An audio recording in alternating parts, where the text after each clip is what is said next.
Good morning future doctors, कैसे हैं?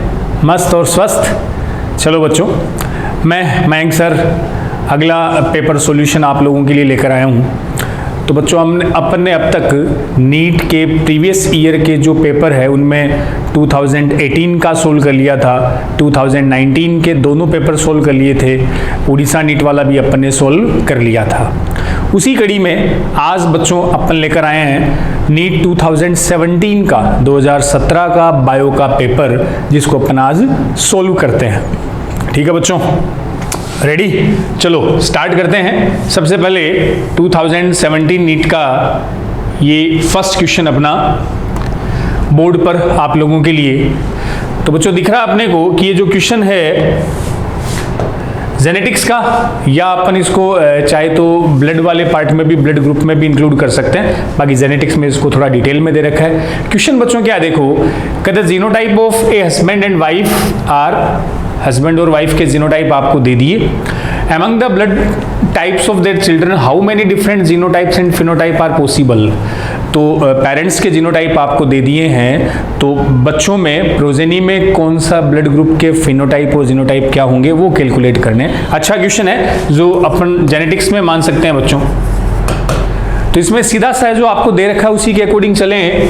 Parents का, फादर का ब्लड ग्रुप बच्चों आई जीनोटाइप दे दिया, मदर का इसमें दे दिया IA स्मॉल आई को अपन IO से रिप्रेजेंट करते हैं। तो ये वाला ब्लड ग्रुप AB हो गया और वो कौन सा हो गया A। तो इसके बच्चों गैमेट अपने को बनाने आती है, मैं सीधे ही कर लेता हूं। ये बन गया IA, इस वाले कॉम्बिनेशन से आ गया बच्चों IA स्मॉल आई, ये वाला कॉम्बिनेशन अपना आ गया IB, और इस वाले से हम बना देंगे IB स्मॉल आई। आगे अब जीनोटाइप फिनोटाइप आपको बताना, जीन की जो स्ट्रक्चर है, जीन की स्ट्रक्चर वो तो जीनोटाइप हो गया, कैरेक्टर को अपन फिनोटाइप बोल देते हैं। तो इसका ब्लड ग्रुप कौन सा हुआ? A। इसका भी बच्चों ब्लड ग्रुप A, इसका ब्लड ग्रुप हुआ AB, और इसका ब्लड ग्रुप कौन सा हुआ? B। आ गया ध्यान में? क्लियर है? तो ब्लड ग्रुप A, इसका भी A, AB और इसका B। तो ये जो ब्लड ग्रुप है A, AB और B, ये तो बेटा जी क्या होते हैं? फिनोटाइप होते हैं। तो ABO ब्लड ग्रुप के 4 फिनोटाइप हम बताते हैं, AB और O। तो यहाँ फिनोटाइप देख लो, एक ही टाइप का फिनोटाइप आ गया, एक AB और एक B। तो फिनोटाइप टोटल यहाँ कितने टाइप्स के आपको दिखे? 3 टाइप्स के, एक A, एक AB और एक B।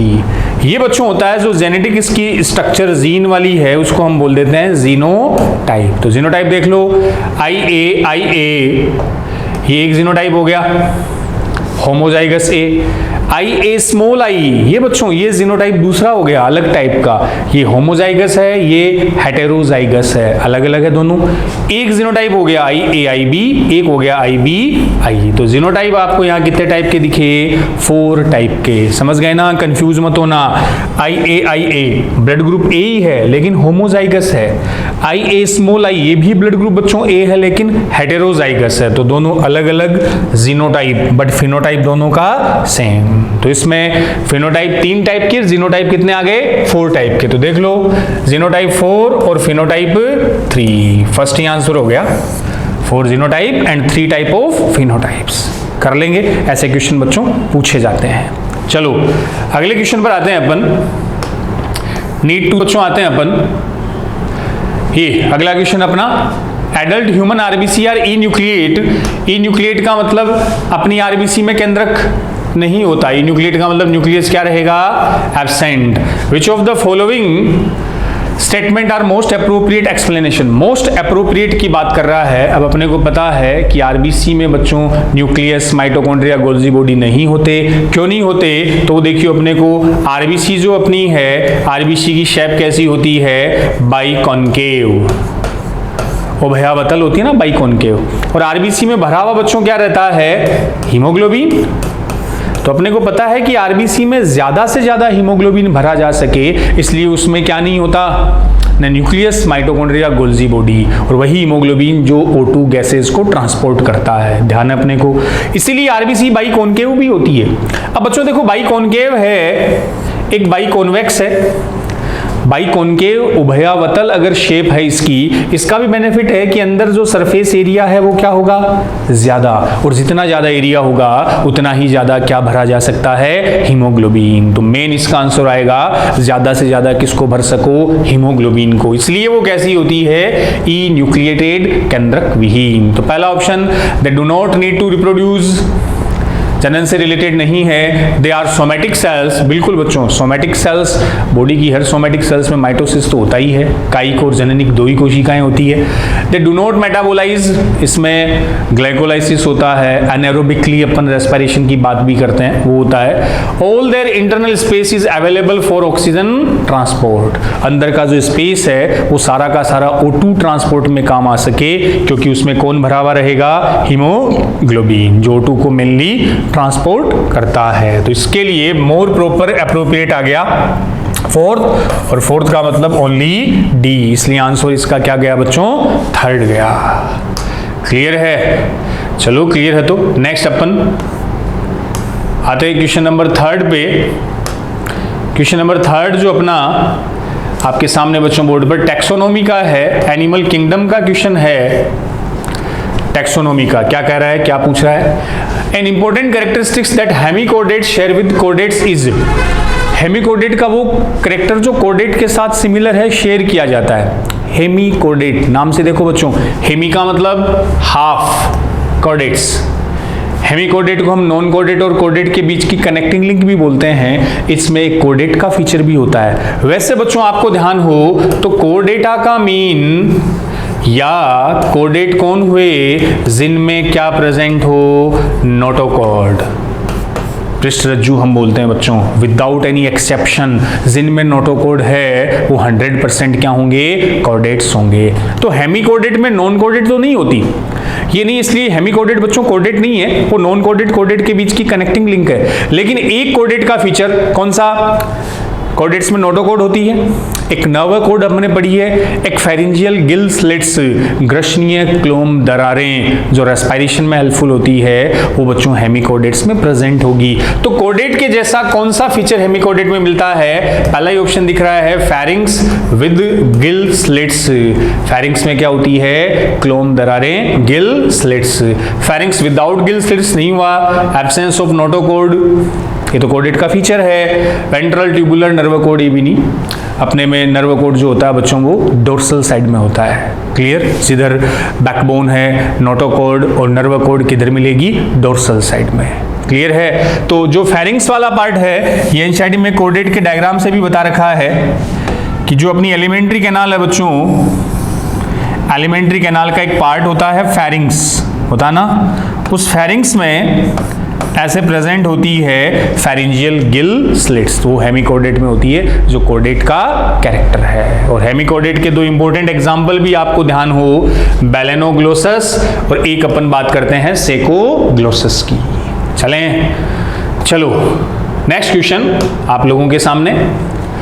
Good vision depends on adequate, ये अपना सेंसरी ऑर्गन आईज से रिलेटेड क्वेश्चन, तो हर साल बच्चों रिसेप्टर का भी एक क्वेश्चन आपको मिलता है, जनरली वो आईज वाले पॉइंट्स, आईज और ईयर से एक क्वेश्चन आ जाता है। तो क्या क्वेश्चन है, अच्छी दृष्टि कैरोटीन प्रचुर खाद्य पदार्थों पर डिपेंड करती है, carotene rich food, select the best option from the following statement. अब इसमें भी थोड़ा सा अपने को ध्यान रखना है, क्वेश्चन आपसे पूछ रहा है, क्वेश्चन को बच्चों अच्छे से रीड करना है, अच्छे से रीड करके स्टेटमेंट वाले जो क्वेश्चन होते हैं ना, स्पेशली उनमें क्वेश्चन को अच्छे से रीड करो और देखो कि अगला पूछ क्या रहा है, किससे रिलेटेड बात कर रहा है। देखो अब क्या कर रहा है, good vision depends on adequate intake of carotene rich food, carotene rich food के रेफरेंस में बात कर रहा है। Select the best option from the following statement, in statement में से उस बेस्ट ऑप्शन को सिलेक्ट करो जो कैरोटीन रिच फूड के रेफरेंस में है। अब कैरोटीन दिमाग में आती, कैरोटीन आपकी आईज में कौन सा पिगमेंट, रोडोप्सिन। अब अपने को पता बच्चों कि जो रोडोप्सिन है,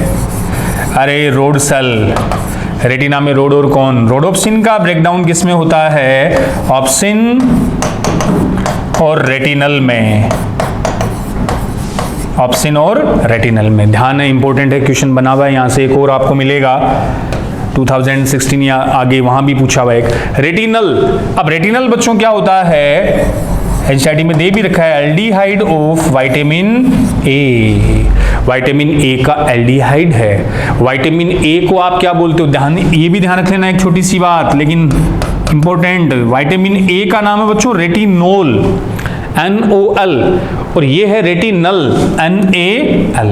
ये विटामिन ए का एल्डिहाइड होता है। तो ये अच्छी विजन के लिए, दृष्टि के लिए आपको ये चाहिए, विटामिन ए चाहिए। विटामिन ए से रेटिनल ऑप्सिन से रिएक्ट करके रोडोप्सिन बनाता है, डिम लाइट वाला। ध्यान आया। अब जो कैरोटीन अपना है, गाजर अपन बोलते हैं बच्चों कैरेट, कैरेट में पिगमेंट कैरोटीन को ही हम बोलते हैं प्रीकर्सर ऑफ विटामिन ए। ये विटामिन ए का पूर्वगामी है, वही विटामिन ए बनाता है। अरे गोल्डन राइस बायोटेक वाला भी क्वेश्चन आया हुआ है, उसमें भी बीटा कैरोटीन की जीन थी ना जो विटामिन ए बनाती है। तो ये कह रहा है कि कैरोटीन रिच फूड के लिए अपने को सही स्टेटमेंट, बेस्ट ऑप्शन सेलेक्ट करने हैं। तो पहला vitamin A derivatives are formed from carotene, ठीक है। विटामिन ए डेरिवेटिव कैरोटीन से बनता है, ये रहा रेटिनल, इसका डेरिवेटिव है विटामिन ए का एल्डिहाइड है। The photopigment are embedded in the membrane disc of the inner segment। Inner segment की मेम्ब्रेन के इनर सेगमेंट में वो एम्बेडेड धंसे रहते हैं फोटोपिगमेंट। धंसे रहते हैं कि नहीं रहते हैं ये अलग मैटर है। बाकी बच्चों इस स्टेटमेंट का कैरोटीन रिच फूड से कोई कनेक्शन नहीं है, तो उसके रेफरेंस में आपको आंसर देना है। Retinal is derivative of vitamin A, सही है। रेटिनल विटामिन ए का व्युत्पन्न है। Retinal is a light absorbing part of all the visual photopigment. सब में होता है। सब में कैसे? दो ही मेन अपन फोटोपिगमेंट बच्चों बताते हैं, एक तो रोडोप्सिन जो रोड सेल में होता है, एक आयोडोप्सिन जो कॉन सेल में होता है। ध्यान आया? तो कॉन सेल में क्या है? आयोडोप्सिन। इसका ब्रेकडाउन भी बच्चों होता है यहां फोटोप्सिन प्लस उसी रेटिनल में। तो रेटिनल देखो रोडोप्सिन का भी कंपोनेंट है और रेटिनल आयोडोप्सिन का भी कंपोनेंट है। तो retinal is light absorbing part of all the visual photo pigment, सही बात है। तो इसमें ए स्टेटमेंट कैरोटीन रिच फूड के रेफरेंस में सही है बच्चों, सी करेक्ट है और डी भी करेक्ट है। बी इसके रेफरेंस में यूज नहीं करते। तो आंसर अपना ए सी डी, तो इसके आंसर गया अपना फोर्थ। ये अपने आई से रिलेटेड क्वेश्चन, कैरोटीन पिगमेंट से कनेक्टेड क्वेश्चन। नेक्स्ट बच्चों आते हैं क्वेश्चन नंबर 5 पे। क्या कह रहा है? Decrease in blood pressure volume will not cause the release of blood pressure, BP से कनेक्टेड क्वेश्चन। एएनएफ आपको एक्सक्रीटरी वाले में भी मिल जाएगा, हार्मोन वाले में भी दे रखा है कि भाई अपने को पता है बच्चों मोस्टली जो हार्मोन केमिकल है वो बीपी को बढ़ाने वाले होते हैं। जैसे एड्रेनलिन आया, ठीक है, नोर एड्रेनलिन आया। हम इसके अलावा जैसे बात करते हैं एक सीरोटोनिन वैसोकॉन्स्ट्रिक्टर होता है। तो जनरली ये जो उस चैप्टर में रेनिन आया था, RAS में हम बात करते हैं, जैसे रेनिन के अलावा एंजियोटेंसिन आता है, वो सारा बच्चों सारे के सारे बीपी को बढ़ाने वाले। ANF एक आता है, इंपॉर्टेंट भी है, एट्रियल नाइट्रियूरेटिक फैक्टर।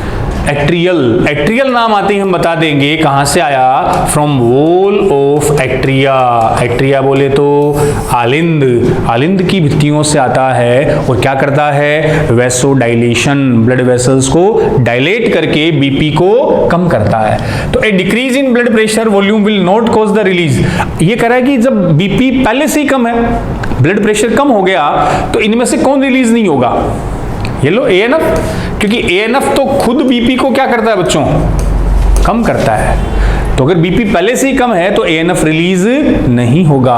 हाँ, एल्डोस्टेरोन, ADS, रेनिन ये सारे बीपी को क्या करते हैं? बढ़ाते हैं। तो आप तो एक ध्यान रख लियो, ANF हार्ट की वॉल से आता है जो बीपी को कम करता है। तो अगर बीपी पहले से ही कम है तो ANF रिलीज नहीं होगा। चलें आगे बच्चों, पेप्टाइड हार्मोन है वैसे ये। अगला क्वेश्चन आपका ये लो, रेस्पिरेटरी सिस्टम से अपन ने अब तक जितने भी पेपर सोल्व किए हैं बच्चों, हर बार ये वॉल्यूम से रिलेटेड क्वेश्चन आपको मिल रहा है। तो मैंने कहा था ना, अपने पेपर सॉल्यूशन से ये भी एनालिसिस हो जाएगा कि चैप्टर के किस इंपॉर्टेंट पॉइंट टॉपिक से क्वेश्चन जनरेट होता है, आता है। तो रेस्पिरेटरी सिस्टम एक तो डिजीज से, एक वो वॉल्यूम, लंग्स वॉल्यूम और कैपेसिटी से जनरली क्वेश्चन पूछा जा रहा है। तो क्या रहा आपके सामने देखो, lungs are made up of air filled sacs the alveoli, जिसको अपन यूनिट ऑफ लंग्स भी बोल देते हैं, ठीक है। They do not collapse even after forceful expiration, because कि जब आप forceful expiration करते हो फोर्सफुली एक्सपेल एयर को करते हो, उसके बाद भी फेफड़े नहीं पिचकते।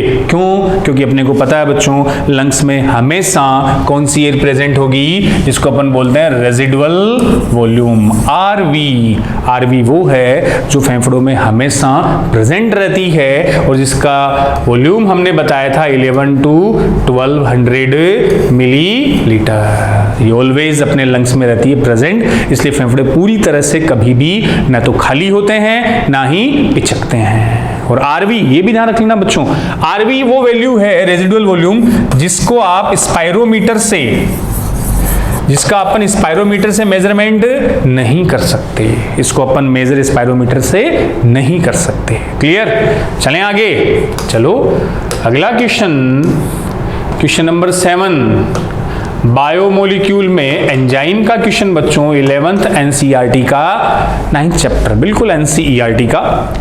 क्या कह रहा है? एंजाइम के रेफरेंस में करेक्ट ढूंढ लो। तो बिल्कुल बेटा जी, होलो एंजाइम वर्ड यूज करते हैं, कॉन्जुगेटेड पार्ट है, कंपाउंड पार्ट है, जो किसका बना, प्रोटीन पार्ट को तो क्या बोल दिया, एपो एंजाइम। ठीक है, और एपो एंजाइम के साथ वो को फैक्टर आते हैं, प्रोटीन पार्ट तो इसका एपो एंजाइम, नॉन प्रोटीन वाला को फैक्टर। को फैक्टर में हमने अलग अलग पढ़े हैं, को एंजाइम हो सकता है, कोई प्रोस्थेटिक ग्रुप, मेटल, कुछ भी हो सकता है। तो देख लो, को enzyme, apo enzyme plus holo enzyme गलत, होलो एंजाइम को एंजाइम प्लस को फैक्टर, ये बच्चों को एंजाइम यहाँ गलत हो गया। ठीक है, holo enzyme, apo enzyme plus को एंजाइम आ गया 4th। तो को फैक्टर होता है, को फैक्टर का ये एक अपन कंपोनेंट मान लेते हैं को एंजाइम, ये इसका प्रोटीन पार्ट है, ये बच्चों इसका नॉन प्रोटीन पार्ट। सीधा सा क्वेश्चन फ्रॉम एंजाइम। चलो नेक्स्ट क्वेश्चन, क्वेश्चन नंबर 8, फिर से बायोमोलिक्यूल का ही बच्चों क्वेश्चन है, एनसीईआरटी में मिल जाएगा आपको 11th एनसीईआरटी के 9th चैप्टर में, कि which of the following are not polymer, निम्न में से कौन सा बहुलक नहीं है। अच्छा क्वेश्चन मान सकते हो। पॉलीसैकेराइड तो बच्चों बहुलक ही है, कार्बोहाइड्रेट। तो पहले मोनोसैकेराइड आए, मोनोसैकेराइड से बने डाइसैकेराइड, और डाइसैकेराइड से बच्चों क्या बने, पॉलीसैकेराइड। तो ये तो पॉलीमर हो गए मोनोसैकेराइड के। लिपिड्स, लिपिड से पहले न्यूक्लिक एसिड, न्यूक्लियोटाइड के पॉलीमर है, कई सारे न्यूक्लियोटाइड मिलकर न्यूक्लिक एसिड बनाते हैं, पॉली न्यूक्लियोटाइड बनाते हैं। एंड प्रोटीन बच्चों is polymer of amino acid, तो ये एमिनो एसिड के बहुलक हो गए। बट लिपिड्स जो है वो बहुलक नहीं होते, वो एस्टर होते हैं, फैटी एसिड और अल्कोहल के, वो एस्टर है ना कि पॉलीमर। तो लिपिड इनमें से पॉलीमर या बहुलक नहीं होते। क्लियर है? चलें आगे। चलो तो क्वेश्चन नंबर 9 आपका वेट कर रहा है। Which among the following are the smallest living cell known without a definite cell wall, pathogenic to plant as well as animals? ये स्मॉलेस्ट सेल की अगर बात कर रहे हो तो सीधा सा है पीपीएलओ, माइकोप्लाज्मा अपन बोलते हैं। माइकोप्लाज्मा बच्चों प्लूरोन न्यूमोनिया लाइक ऑर्गेनिज्म, इन्हीं को बोलते हैं, सेल वॉल इनके नहीं होती। बैक्टीरिया का ही एक पार्ट उसी में इंक्लूड करते हैं। एक लाइन इन्होंने दे रखी है, pathogenic to plant as well as animals. Animal में पैथोजेनिक होते हैं, एनिमल के एग्जाम्पल जैसे अपन बताते भी हैं, माइकोप्लाज्मा न्यूमोनी, माइकोप्लाज्मा जेनाइटेलियम, ये अपने बच्चों एग्जाम्पल आते हैं ना। न्यूमोनी तो कौन सी डिजीज, न्यूमोनिया। जेनाइटेलियम, जेनाइटल से याद रख लो, वो पेल्विक इन्फ्लामेटरी डिजीज।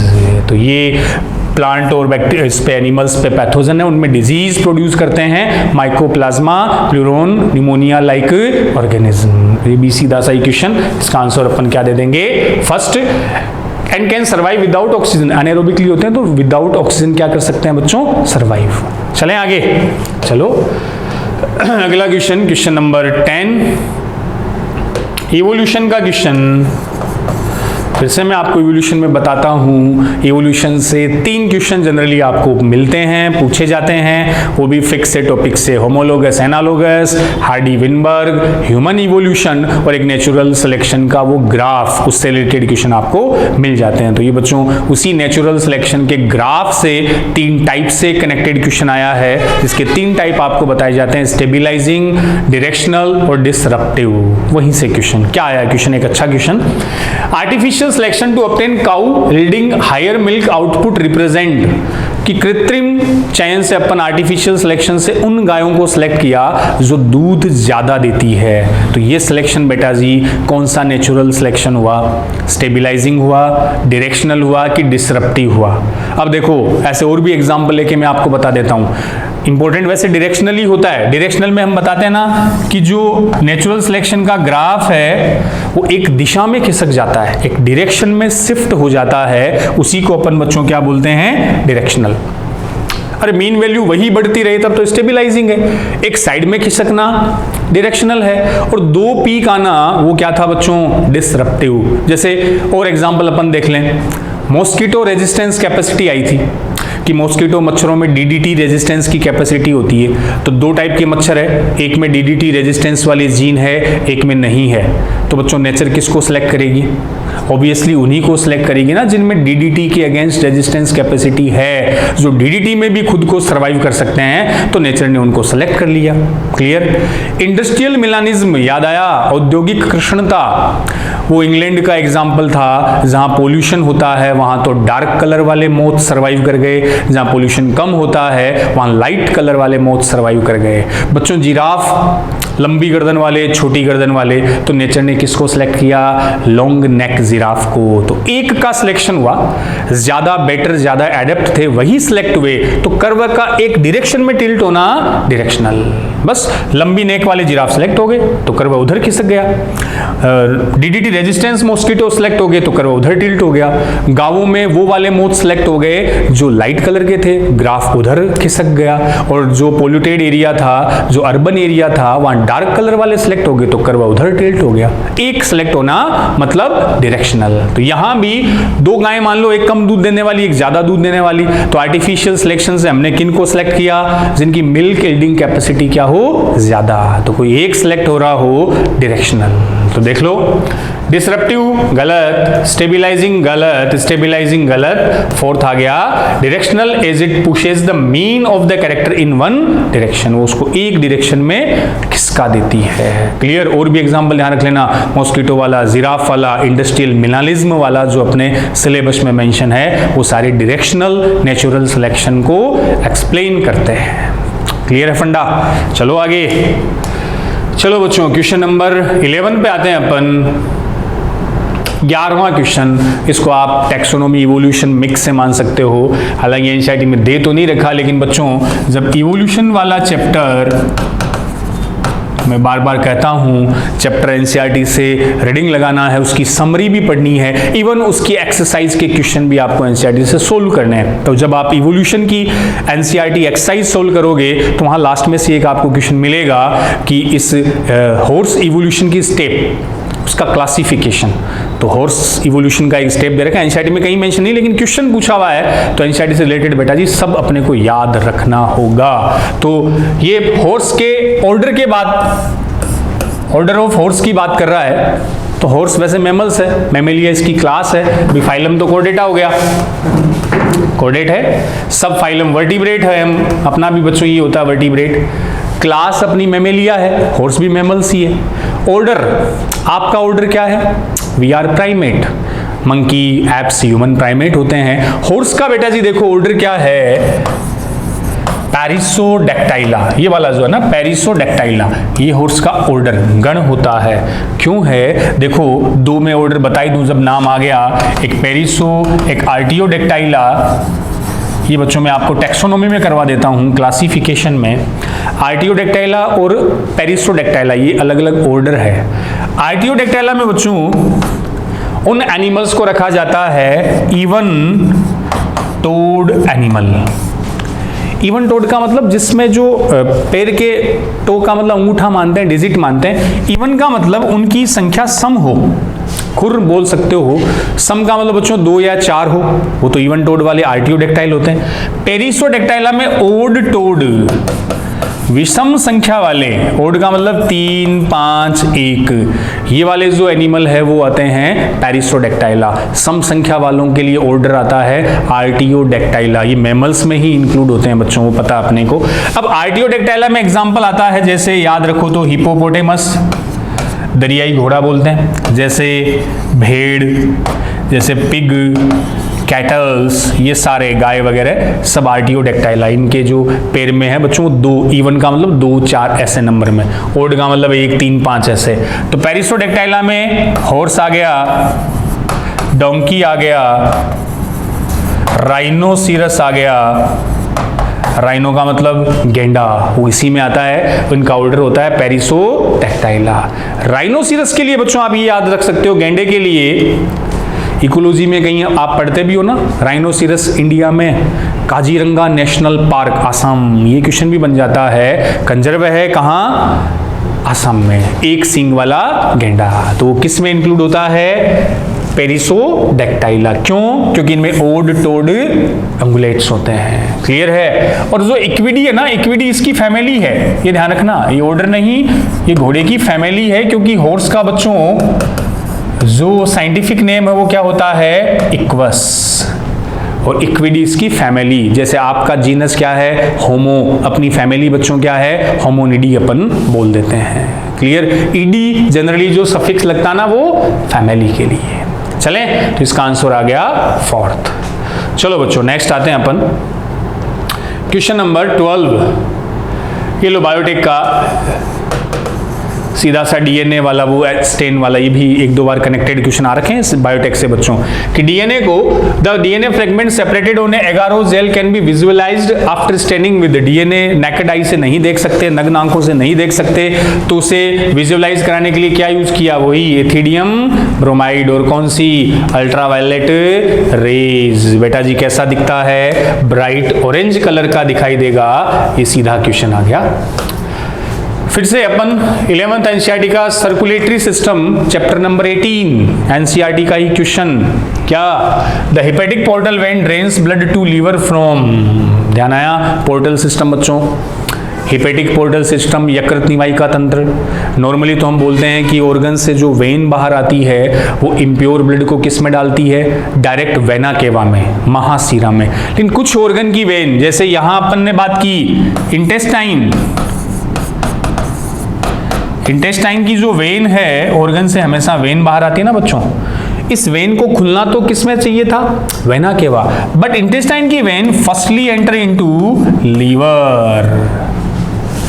ऐसी वेन को जो डायरेक्ट वेना केवा की बजाय दूसरे ऑर्गन में खुलती है, इनको बोलते हैं बच्चों अपन पोर्टल वेन। निवाहिका, सीरा और इससे बनने वाला सिस्टम पोर्टल सिस्टम कहलाता है। चूंकि लीवर में खुलती है तो hepatic portal system, because liver को आप हिपेटर भी बोलते हो। क्लियर है? तो hepatic portal vein drains blood to liver from, कहां से लाती है? इंटेस्टाइन से लाती है। इंटेस्टाइन से लाकर किसको दे देती है? लीवर को। अब ऐसा क्यों होता है, इसका सिग्निफिकेंस क्या है, तो वो भी देख लो। इंटेस्टाइन में बच्चों फूड का डाइजेशन कंप्लीट हो गया, ठीक है। डाइजेशन के बाद फूड को क्या करो? एब्जॉर्ब करो। ब्लड फूड को एब्जॉर्ब करेगा, तो इसमें जो ग्लूकोज वगैरह है वो ग्लूकोज ब्लड में आ गई। ब्लड उस एक्स्ट्रा ग्लूकोज को दे देगा लीवर को, और आपको पता है लीवर एक्स्ट्रा ग्लूकोज से बच्चों क्या बनाता है? ग्लाइकोजन, जो आपका क्या है? स्टोरेज फूड, संचित भोजन। क्लियर है फंडे? चलो आगे चलेंगे तो क्वेश्चन आपको मिलेगा 14। ये भी एनसीईआरटी का क्वेश्चन, माल्ट 12th एनसीईआरटी का 8th chapter human health disease वाला। बिल्कुल लाइन मिलेगी लिम्फोइड ऑर्गन वाले में कि माल्ट अपनी बॉडी का कितना 50% पार्ट क्या होता है? माल्ट होता है। म्यूकोइड एसोसिएटेड लिम्फोइड टिश्यू, जो respiratory tract, gastro intestinal tract और यूरोजेनाइटल ट्रैक्ट में प्रेजेंट। तो म्यूकोइड का मतलब ऐसा लिम्फोइड टिश्यू जिसके साथ म्यूकस आ गया, श्लेष्मा आ गया, म्यूकोइड एसोसिएटेड। क्लियर? सीधा सा 50%। चलो क्लियर है। तो अगला question number 15। Which of the following is correctly matched for the product produced by them? ये आ गया, करेक्टली मैच पूछा है। 10th माइक्रोब्स वाले चैप्टर से क्वेश्चन आपका आ रखा है बच्चों। पेनिसिलियम नोटेटम, इससे तो पेनिसिलिन आता है। फर्स्ट नोन एंटीबायोटिक्स, गलत हुआ। सैकेरोमाइसिस सेरेवेसिस से एथेनॉल, बिल्कुल ये तो होता है। इसको ब्रेवेर्स ईस्ट भी अपन बोल देते हैं, सैकेरोमाइसिस, ठीक है। एसिडोबैक्टर एसिटाइस एंटीबायोटिक्स नहीं, वो तो ये आ गई। पेनिसिलियम से पेनिसिलिन। मैथेनोबैक्टीरिया वो मैथेनोजन वाले, गोबर बायोगैस वाले, मीथेन रिलीजिंग बैक्टीरिया जो हमने वहाँ भी बताए थे। रुमेन स्टमक का पार्ट था ना, रूमिनेंट्स जो होते हैं बच्चों जुगाली करने वाले, उनके स्टमक में क्या मिलेगा, मैथेनोजन बैक्टीरिया, रूमेनोकोकस। क्लियर है? तो इसमें आ गया सैकेरोमाइसीस वाला एथेनॉल। चलो नेक्स्ट क्वेश्चन नंबर 16। हाँ, टेम्पररी एंडोक्राइन ग्लैंड, अच्छा क्वेश्चन बच्चों, इसको आप उस एंडोक्राइन में भी इंक्लूड कर सकते हैं और रिप्रोडक्टिव सिस्टम वाले में भी। तो temporary endocrine gland in the human body is, temporary का मतलब जो परमानेंट नहीं हो। तो बच्चों ये जो कार्पस ल्यूटियम होता है ना, ध्यान अपने को ओवेरी में जो बनता है, ओवेरी में बच्चों जब ओवुलेशन होगा, ग्राफियन फोलाइकल रप्चर हुआ, ग्राफियन फोलाइकल फटेगा, तो जो सेकेंडरी oocyte है वो किस में चला जाएगा, फैलोपियन ट्यूब में। पीछे जो बचेगा, जो ग्राफियन फोलाइकल की जो कवरिंग बच गई ओवेरी के अंदर, वो बेटा जी पहले तो कार्पस हिमोरेजिकम बनाती है। कार्पस हिमोरेजिकम के बाद वो एक येलो कलर की टेम्पररी ग्लैंड बनती है, दैट्स कॉल्ड कार्पस ल्यूटियम। वही कार्पस ल्यूटियम जो मेनली क्या रिलीज करता है, प्रोजेस्टेरोन। प्रोजेस्टेरोन बच्चों जो प्रेगनेंसी को बनाए रखता है। तो अगर फर्टिलाइजेशन हो जाए, प्रेगनेंसी स्टार्ट हो जाए, तब तो corpus luteum continuous progesterone release करेगा। लेकिन बच्चों अगर फर्टिलाइजेशन नहीं हुआ तो प्रोजेस्टेरोन का कोई काम नहीं है, then corpus luteum degenerate into corpus albicans. तो ल्यूटियम तभी रहेगा जब फर्टिलाइजेशन हो गया, प्रेगनेंसी स्टार्ट हो चुकी, नहीं तो ल्यूटियम डीजनरेट इन कार्पस एल्बिकैंस। ठीक है? तो टेम्पररी होती है ना कि परमानेंट कार्पस ल्यूटियम। ओवेरी में बनती है, मेन प्रोजेस्टेरोन हार्मोन को रिलीज करता है। येलो कलर की ग्लैंड, अब येलो इसलिए होता है बच्चों, देखो ल्यूटियम, ल्यूटियम से ध्यान रख लेना, इसमें एक पिगमेंट होता है ल्यूटीन पिगमेंट, इस वजह से कलर इसका कैसा है, येलो। ऐसा ही पिगमेंट अपनी आईज में भी मिलता है, आंखों में, येलो स्पॉट, याद आया? येलो स्पॉट का एक नाम और लिखते हैं अपन, मैकुला लूटिया। बस वो लूटिया, ये ल्यूटियम। लूटिया और ल्यूटियम किसकी वजह से, ल्यूटीन पिगमेंट। क्लियर फंडे? चलो फिर ये देखो, कार्पस एलाटम और कार्पस कार्डिया, ये बच्चों कॉकरोच की एंडोक्राइन ग्लैंड होती है। एलाटा और कार्डिया कॉकरोच में मिलती है, इंसेक्ट में मिलती है। और पीनियल ग्लैंड तो अपने को पता है, जो मेलाटोनिन हार्मोन रिलीज करती है, बायोलॉजिकल क्लॉक। चलियो नेक्स्ट क्वेश्चन पर बढ़ते हैं, क्वेश्चन नंबर 17। ये लो अपना 9th चैप्टर से आपको 3 पेपर अपन इससे पहले सोल्व कर चुके। सब में बेटा जी एनिमल ब्रीडिंग का एक क्वेश्चन आपको मिला है, 9th चैप्टर से एक क्वेश्चन हर बार, और वो भी जनरली एनिमल ब्रीडिंग के एक छोटे से टॉपिक से। 2 उसके पार्ट दे रखे हैं आपको एनसीईआरटी में, इन ब्रीडिंग और आउट ब्रीडिंग। आउट ब्रीडिंग में फिर 3 है, outcrossing, cross breeding, interspecific hybridisation. वो ढंग से पढ़ लेना बच्चों, हर साल उससे जनरली एक क्वेश्चन छोटे से पॉइंट से आ जाता है, वो एनसीईआरटी से ही कवर हो जाता है। क्या पूछा आपसे, homozygous pure line in cattle can be obtain bye, सीधा सा इन ब्रीडिंग का ही क्वेश्चन आ रहा है 3 साल से। तो प्योर लाइन अपने को पता है, क्लोज रिलेटिव के बीच मैटिंग कराओगे, निकट संबंधियों के बीच मैटिंग होगा तो होमोजाइगोसिटी। प्योर लाइन जो मेंडल ने पाइसम टेस्टाइवम में भी यूज किया था, मटर के प्लांट में भी, वही बच्चों। तो होमोजाइगस प्योर लाइन के लिए हमेशा mating of individual of different breed गलत हो गया, mating of individual of different species गलत है, सेम ब्रीड। और मैटिंग ऑफ अनरिलेटेड, तो थर्ड हो गया ना, mating of related individual of same breed, समान नस्ल के निकट संबंधियों के बीच का क्रॉस से क्या आएगा, होमोजाइगोसिटी। और इसी को बेटा जी हम क्या बोल देते हैं, इन ब्रीडिंग, अंतः प्रजनन। ये लगातार 2-3 साल से इन ब्रीडिंग पे क्वेश्चन बन रहा है, इसलिए क्या हो जाता है, इंपॉर्टेंट, सीधे सीधे क्वेश्चन आ रहे हैं। चलो नेक्स्ट पे आते हैं बच्चों, क्वेश्चन 18 आपसे क्या कर रहा है, ये लो जेनेटिक्स का एनसीईआरटी का क्वेश्चन, जेनेटिक्स का एनसीईआरटी का। ये मैंने आपको एक अलग से लेक्चर डाल दिया था, 5th और 6th चैप्टर के साइंटिस्ट का एक लेक्चर अपलोड कर दिया है मैंने बच्चों। हर बार साइंटिस्ट से कनेक्टेड कहीं ना कहीं क्वेश्चन आ ही जाता है। तो मेंडल ने जो पाइसम सेटाइवम पे काम किया था, कितने ईयर्स तक किया था, उसके क्वेश्चन आ गया कि which one from those given below the period for Mendel's hybridisation experiment. तो ये एनसीईआरटी से दे रखा है, वो 7 साल 7 ईयर्स किस पे था, 1856 to 1863।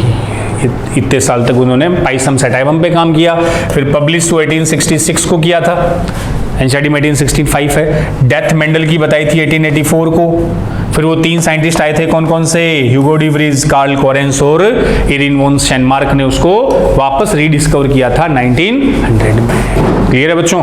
चलो अगले क्वेश्चन पर बढ़ते हैं, क्वेश्चन नंबर 19। क्वेश्चन नंबर 19 सीधा सा क्वेश्चन आ गया, which of the following cell organelles is responsible for extracting energy from carbohydrate to form ATP. Energy, power house of the cell, ज्यादा दिमाग लगाना ही नहीं, माइटोकॉन्ड्रिया। आंसर गया सेकंड। चलो क्वेश्चन नंबर 20, ये लो मोल बायो का, वही जो मैं बता रहा था साइंटिस्ट से रिलेटेड क्वेश्चन, ढंग से सुन लेना। जो मयंक सर बोल रहे हैं ना वो बातें अच्छे से कोक्लिया में, सेरेब्रम में घुसा लियो वाया कोक्लिया। कोक्लिया से जाएगा ना, कोक्लियर नर्व है, कोक्लिया, कोक्लिया से कोक्लियर नर्व है, ऑडिटरी नर्व है, जो कहाँ लेके जाएगी आपके सेरेब्रम में। ठीक है ना? तो जनरली क्वेश्चन आ जाते हैं बच्चों। The final proof of DNA is the genetic material came from the experiment of, उसी लेक्चर में आपको बताया था मैंने कि फाइनल जो प्रूफ था कि डीएनए ही जेनेटिक मटेरियल है, सबसे पहले ग्रिफिथ ने बताया था, लेकिन वो उस ट्रांसफॉर्मिंग एजेंट के बारे में नहीं बता पाया, बायोकेमिकल नेचर। फिर एवेरी, मैक्लियोड, मैकार्टी आए थे, लेकिन फाइनल प्रूफ की बात आए तो कौन, हर्से एंड चेज, वही बैक्टीरियोफेज ई कोलाई वाला एक्सपेरिमेंट बच्चों। तो आपको 4th में दिखेगा, Hershey and chase, final proof इन्होंने दिया था। चलो क्वेश्चन नंबर 21 आता है, ये लो एक और क्वेश्चन ऐसा रिपीट हो रहा है, ये भी अपन ने सोल्व कर लिया था। मैंने कहा था 2 बार ये पूछा गया है कि जो ट्रांसप्लांटेशन के टाइम ऑर्गन ट्रांसप्लांट करते हैं बच्चों, उसे रिजेक्ट कौन करता है, CMI, cellular mediated immunity T cell. लो, transplantation of tissue fail often due to non acceptance by the patient body, patient body उसको जनरली स्वीकार नहीं करती। Which type of immune response is responsible for such rejection, cell mediated immune response, जिसका medium कौन है बच्चों, T cell, वही तो रिकॉग्नाइज करता है फॉरेन पार्टिकल्स ऑर्गन को, तब बी को बोलकर वो क्या बनवा देगा, एंटीबॉडी। क्लियर है? चलो 22 सेल बाय उसका रेस्पिरेशन का, प्लांट रेस्पिरेशन अपन एनिमल्स में भी डिस्कस करते ही है, रेस्पिरेटरी सिस्टम में। सीधा एक क्वेश्चन है, which statement is wrong for Krebs cycle, glycolysis Krebs C3 C4 से जनरली क्वेश्चन आते रहते हैं बच्चों। During conversion of succinyl coenzyme A to succinic acid a molecule of GTP synthesize, ठीक है, गुएनोसिन ट्राइफॉस्फेट भी इसमें बनता ही है, जीटीपी सक्सिनाइल वाला, सक्सिनेट डीहाइड्रोजिनेज इंपॉर्टेंट एंजाइम है जो अलग जगह मिलता है, ध्यान रख लेना। The cycle start with condensation of acetyl group, ठीक है, with pyruvic acid to yield citric acid. Condensation तो बात बच्चों ठीक है, लेकिन देखियो एसिटाइल कोएंजाइम A, कार्बन इसमें होते हैं 2, तभी तो ये माइटोकॉन्ड्रिया में एंटर करता है। इसका कंडेंशन होगा सबसे पहले किसके साथ, ऑक्जेलो एसिटिक एसिड के साथ, जिसमें बेटा जी कार्बन है 4, तब क्या बनेगा, सिट्रिक एसिड, जिसमें कार्बन कितने होंगे, 6। तो cycle start with condensation of acetyl group, ठीक है, विद पायरुविक एसिड गलत हो गया, पायरुविक एसिड की जगह क्या आएगा, ऑक्जेलो एसिटिक एसिड, जिससे क्या बनेगा, सिट्रिक एसिड। तो बेटा जी रॉन्ग स्टेटमेंट पूछा है, तो सेकंड इसका क्या हो जाएगा, रॉन्ग स्टेटमेंट। क्लियर? चलो फिर क्लियर है तो देर किस बात की, क्वेश्चन 23 पे आ जाओ। 23 आपका आ गया एक्सक्रीटरी सिस्टम से लूप ऑफ हेनले का क्वेश्चन आ गया। ये लो कहाँ किसका एब्जॉर्प्शन, तो ये हेनले के लूप की असेंडिंग लिम्ब है, जिसमें फिल्ट्रेट ऊपर जाएगा। ये लूप ऑफ हेनले की बच्चों डिसेंडिंग लिम्ब, डिसेंडिंग लिम्ब आपको पता है permeable for water, ascending limb is permeable for ions और सॉल्ट, NaCl, ठीक है, मिल जाएगा एनसीईआरटी में। तो स्टेटमेंट इज करेक्ट पूछ रहा है, the ascending limb of loop of Henle is permeable to water, गलत। असेंडिंग तो परमिएबल होती है बच्चों सॉल्ट आयंस के लिए, descending limb of loop of Henle is permeable to electrolytes, गलत, डिसेंडिंग इलेक्ट्रोलाइट आयंस के लिए नहीं होती। Ascending limb of loop of Henle is impermeable to water, और descending limb of loop of Henle is impermeable to water, आ गया third. Ascending limb water के लिए क्या रहेगी, इम्परमिएबल है पारगम में, ठीक है। चलो आगे पोरीफेरा टैक्सोनॉमी का क्वेश्चन आपको दिख रहा है। इन case of Porifera the spongocoel line with flagellated sales, ये देखो फ्लैजिलेटेड सेल्स है एनसीईआरटी में, लेकिन ये बच्चों एनसीईआरटी की समरी में आपको मिलेगा 4th chapter 11th NCERT. Flagellated sales important है, कौन सी? Collar sales. एक बार पहले भी इससे क्वेश्चन बना हुआ है, और कॉलर सेल को बच्चों क्या नाम दिया? कोइनोसाइट। और ये कॉलर सेल केवल और केवल आपको किस में मिलती है? पोरीफेरा में। तो जो स्पंज बच्चों होता है, स्पंज की ये जो कैविटी होती है, इसी को हमने क्या नाम दिया था? स्पॉन्जोसील। ये ओस्कुलम होता है और माइन्यूट पोर को हम ओस्टिया बोल देते हैं। तो आंसर फर्स्ट आ गया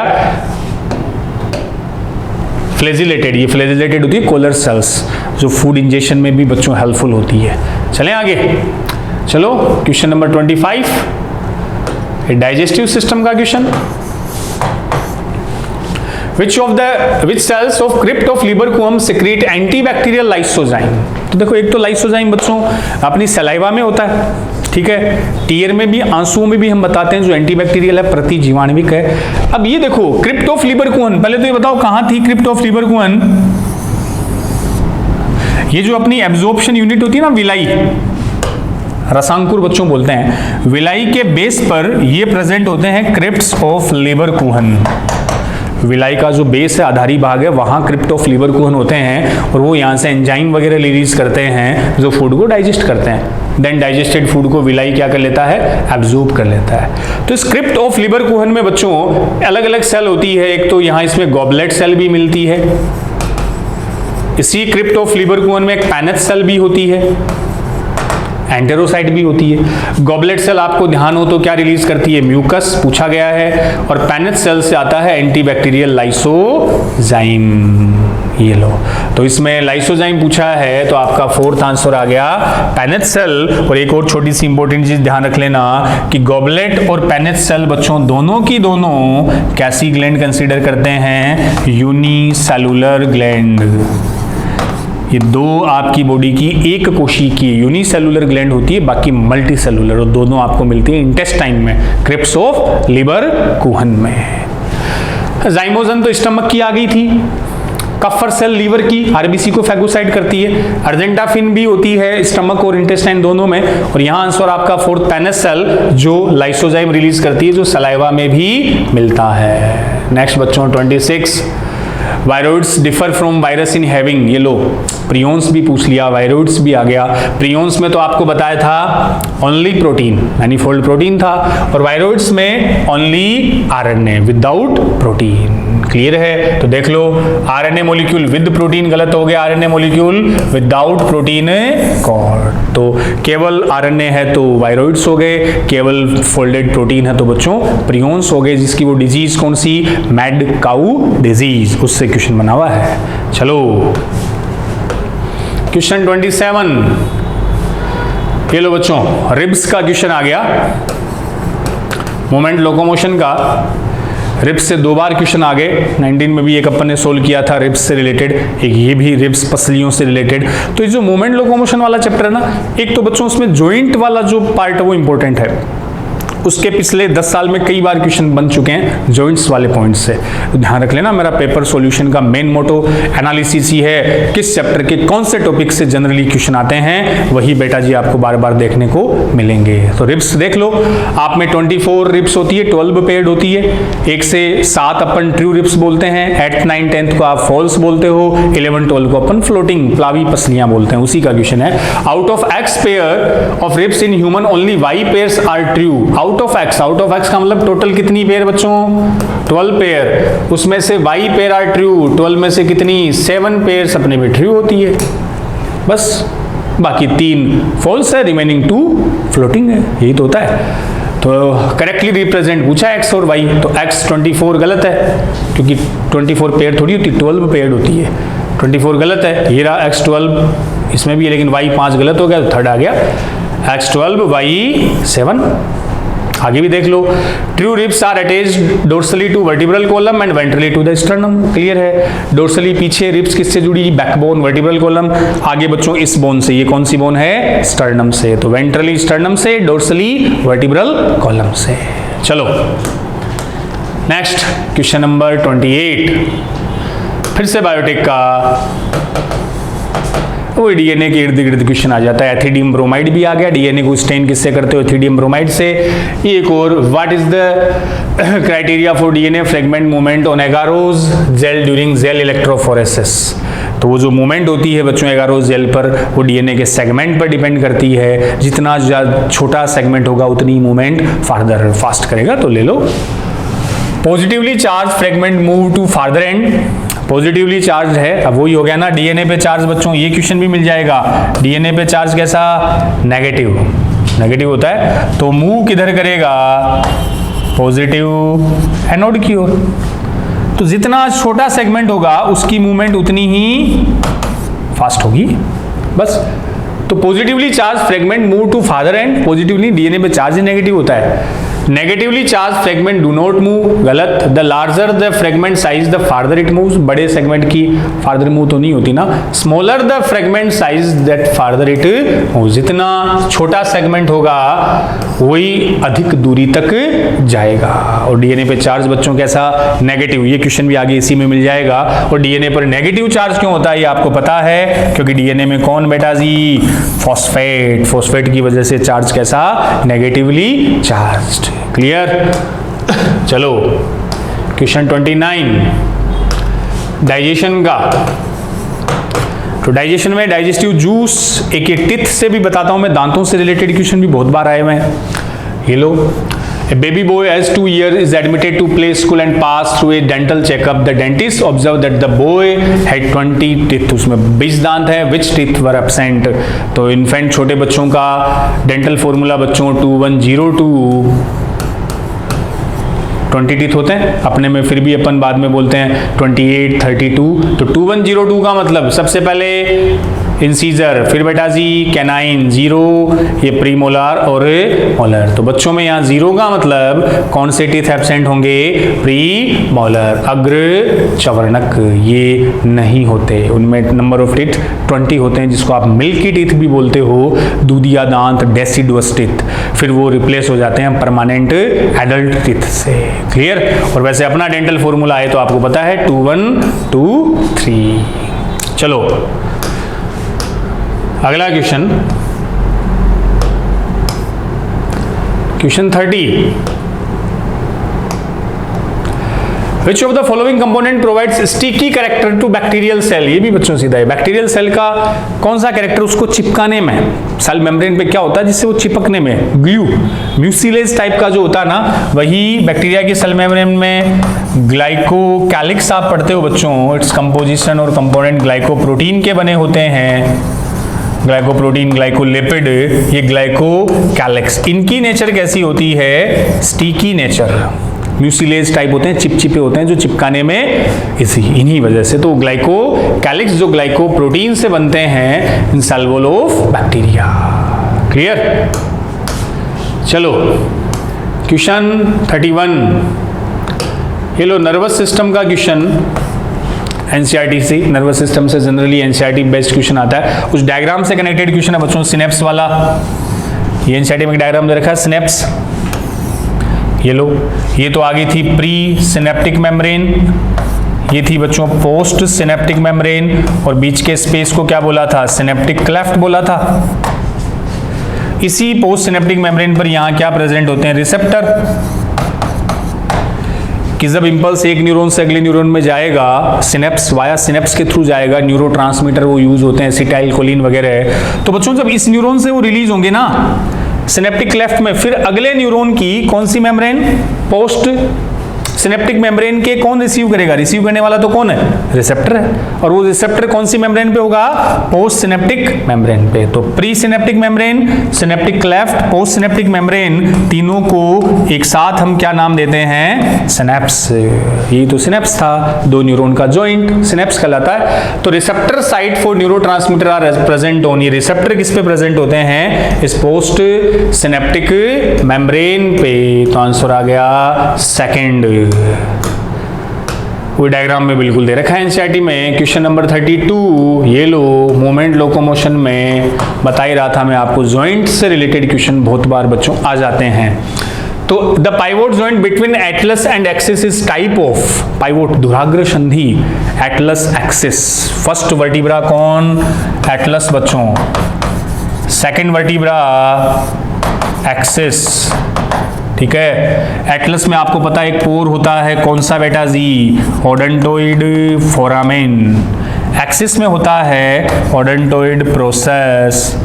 तो ये जो ओडोंटोइड प्रोसेस है, ये हुक ऐसा, ये ओडोंटोइड फोरामेन में ऐसे अटैच्ड होगा बच्चों। इसी जॉइंट पर आपकी जो नेक है, जो गर्दन है, वो रोटेट करती है, घूर्णन करती है, उसको पाइवोट जॉइंट बोलते हैं। और पाइवोट किसके टाइप है ये सारे? साइनोवियल। ध्यान आया क्या? साइनोवियल जो मूवेबल होता है, गतिशील जॉइंट है, उसके अलग अलग टाइप है। पहला बॉल एंड सॉकेट दे रखा है, वो कंदुक खली का संधि, बॉल एंड सॉकेट, ये shoulder joint, ball and socket. एक हिंज दे रखा है बच्चों, एल्बो, हिंज जॉइंट हो गया। इसके अलावा एक ग्लाइडिंग जॉइंट दे रखा है, ये कार्पल्स वाला, ग्लाइड करती है, ग्लाइडिंग जॉइंट आ गया। शेडल जॉइंट आ गया, अंगूठे की कार्पल, मेटाकार्पल, शेडल जॉइंट आ गया। पाइवोट जॉइंट आ गया, ये वाला बिटवीन एटलस और axis. All are example of synovial joint, जिसमें मैक्सिमम मूवमेंट होती है साइनोवियल। शेडल भी साइनोवियल का टाइप है। फाइब्रस तो वो है जिसमें मूवमेंट होती नहीं है। कार्टिलेजिनस में बच्चों लिमिटेड मूवमेंट होती है, सीमित गतियां। तो आंसर इसका फर्स्ट जॉइंट से रिलेटेड। चलो क्वेश्चन नंबर 33। रिप्रोडक्शन में भी मान सकते हो, एंडोक्राइन में भी मान सकते हो इस क्वेश्चन को कि GnRH है, hypothalamic hormone need in reproduction act on GnRH। अब बच्चों RH आगे लग गया ना, देखो RH का मतलब रिलीजिंग हार्मोन, IH का मतलब इनहिबिटिंग हार्मोन। तो RH और IH ये दोनों है, तो किसके हार्मोन होते हैं? ये हाइपोथैलेमस के होते हैं। दोनों हाइपोथैलेमस से आते हैं, RH और IH। RH आएगा तो पिट्यूटरी स्टिमुलेट होगी, IH आएगा तो पिट्यूटरी इनहिबिट। पता ना, देखो पिट्यूटरी का कंट्रोल हाइपोथैलेमस के पास है, रियल मास्टर ग्लैंड हाइपोथैलेमस। तो GnRH आएगा, GN का मतलब ही गोनेडोट्रोपिन है। तो GnRH बच्चों पिट्यूटरी से कौन से हार्मोन रिलीज करवाएगा? नाम से देख लो, गोनेडोट्रोपिन। गोनेडोट्रोपिन 2 है, FSH एंड LH, बस उनको रिलीज करवाएगा पिट्यूटरी से। पोस्टीरियर पिट्यूटरी ग्लैंड, पोस्टीरियर नहीं, पोस्टीरियर से तो 2 आते हैं, ऑक्सीटोसिन और वैसोप्रेसिन। ये एंटीरियर से आता है, पोस्टीरियर पिट्यूटरी गलत बच्चों। Anterior pituitary gland stimulate secretion of LH and oxytocin गलत हो गया, पोस्टीरियर वाला है वो। तो फोर्थ आया anterior pituitary gland stimulate secretion of LH and FSH। FSH जो फोलाइकल्स बनाता है, LH जो फीमेल में ओवुलेशन करवाता है, अंडोत्सर्ग। ठीक है, क्लियर हो? कोई कंफ्यूजन नहीं। चलें आगे, चलो। DNA रेप्लिकेशन इन बैक्टीरिया आकर स्मॉल बायो। वैसे तो रेप्लिकेशन DNA का सिंथेसिस बच्चों S फेज में बोलते हैं अपन, S synthesis replication. But bacteria prokaryotes में जनरली एस फेज को अलग से स्पेसिफाई नहीं करते, तो वहां जो रेप्लिकेशन है वो फिशन, विभाजन से ठीक पहले हो जाता है। बाकी यूकैरियोट्स के रेफरेंस में वो एस फेज है, यहाँ जस्ट बिफोर फिशन। जब बैक्टीरिया डिवाइड या विभाजित होता है उससे ठीक पहले DNA भी क्या हो जाता है? रेप्लिकेट, फिर वो दोनों में ट्रांसफर हो जाएगा। तो first prior to fission, fission से पहले। क्वेश्चन 35।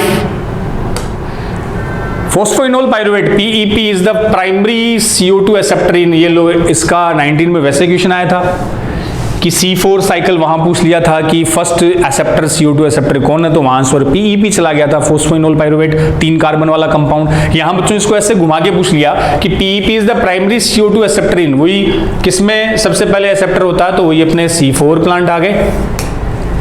C4 प्लांट की मीजोफिल सेल्स में ध्यान आपको शुगर केन, गन्ने में, मेज, मक्के में ही चलता ना C4 साइकिल। क्रेब्स हैंस वाला इसमें एस्लेक अपन ने पढ़ाया था। फोस्फोइनोल पाइरुवेट जिसमें कार्बन कितने? 3। तो वहां पूछ लिया था C4 साइकिल का पहला CO2 एक्सेप्टर कौन है, तब आंसर था PEP। यह इसको ऐसे पूछ लिया, PEP is the primary CO2 acceptor in C4 plants. Clear? चलो 36। हेलो, फिर से डाइजेस्टिव सिस्टम। तो डाइजेस्टिव में बच्चों एक तो ये एंजाइम से रिलेटेड, चाहे वो गैस्ट्रिक जूस हो, जठर वाले एंजाइम हो, चाहे वो पैंक्रेटिक जूस हो। एक टिथ, दांतों से कनेक्टेड क्वेश्चन, तो ये लो जूस से रिलेटेड आ गया। कि which of the following option best represent the enzyme composition of pancreatic juice, अग्नाशय रस के एंजाइमों का बेस्ट कंपोजिशन ढूंढो। तो पैंक्रियाटिक जूस में पेप्टाइडेज, एमाइलेज, पेप्सिन, रेनिन ना, पेप्सिन और रेनिन मुन्ना ये हमने को कहाँ मिलेगा, पेप्सिन रेनिन तो स्टमक है। Lipase, amylase, trypsinogen, procarboxypeptidase, बोलो बोलो बोलो बोलो। प्रोकार्बोक्सी इनएक्टिव भी तो होते हैं पैंक्रियाटिक जूस में, जब वो बच्चों ड्यूडिनम में आते हैं तब एक्टिवेट होते हैं। ड्यूडिनम में कौन, एंटेरोकाइनेज, वो ट्रिप्सिनोजन को कन्वर्ट करेगा ट्रिप्सिन में। Third, amylase, peptidase, trypsinogen, rennin गलत हुआ और इसमें एमाइलेज, पेप्सिन गलत हो गया।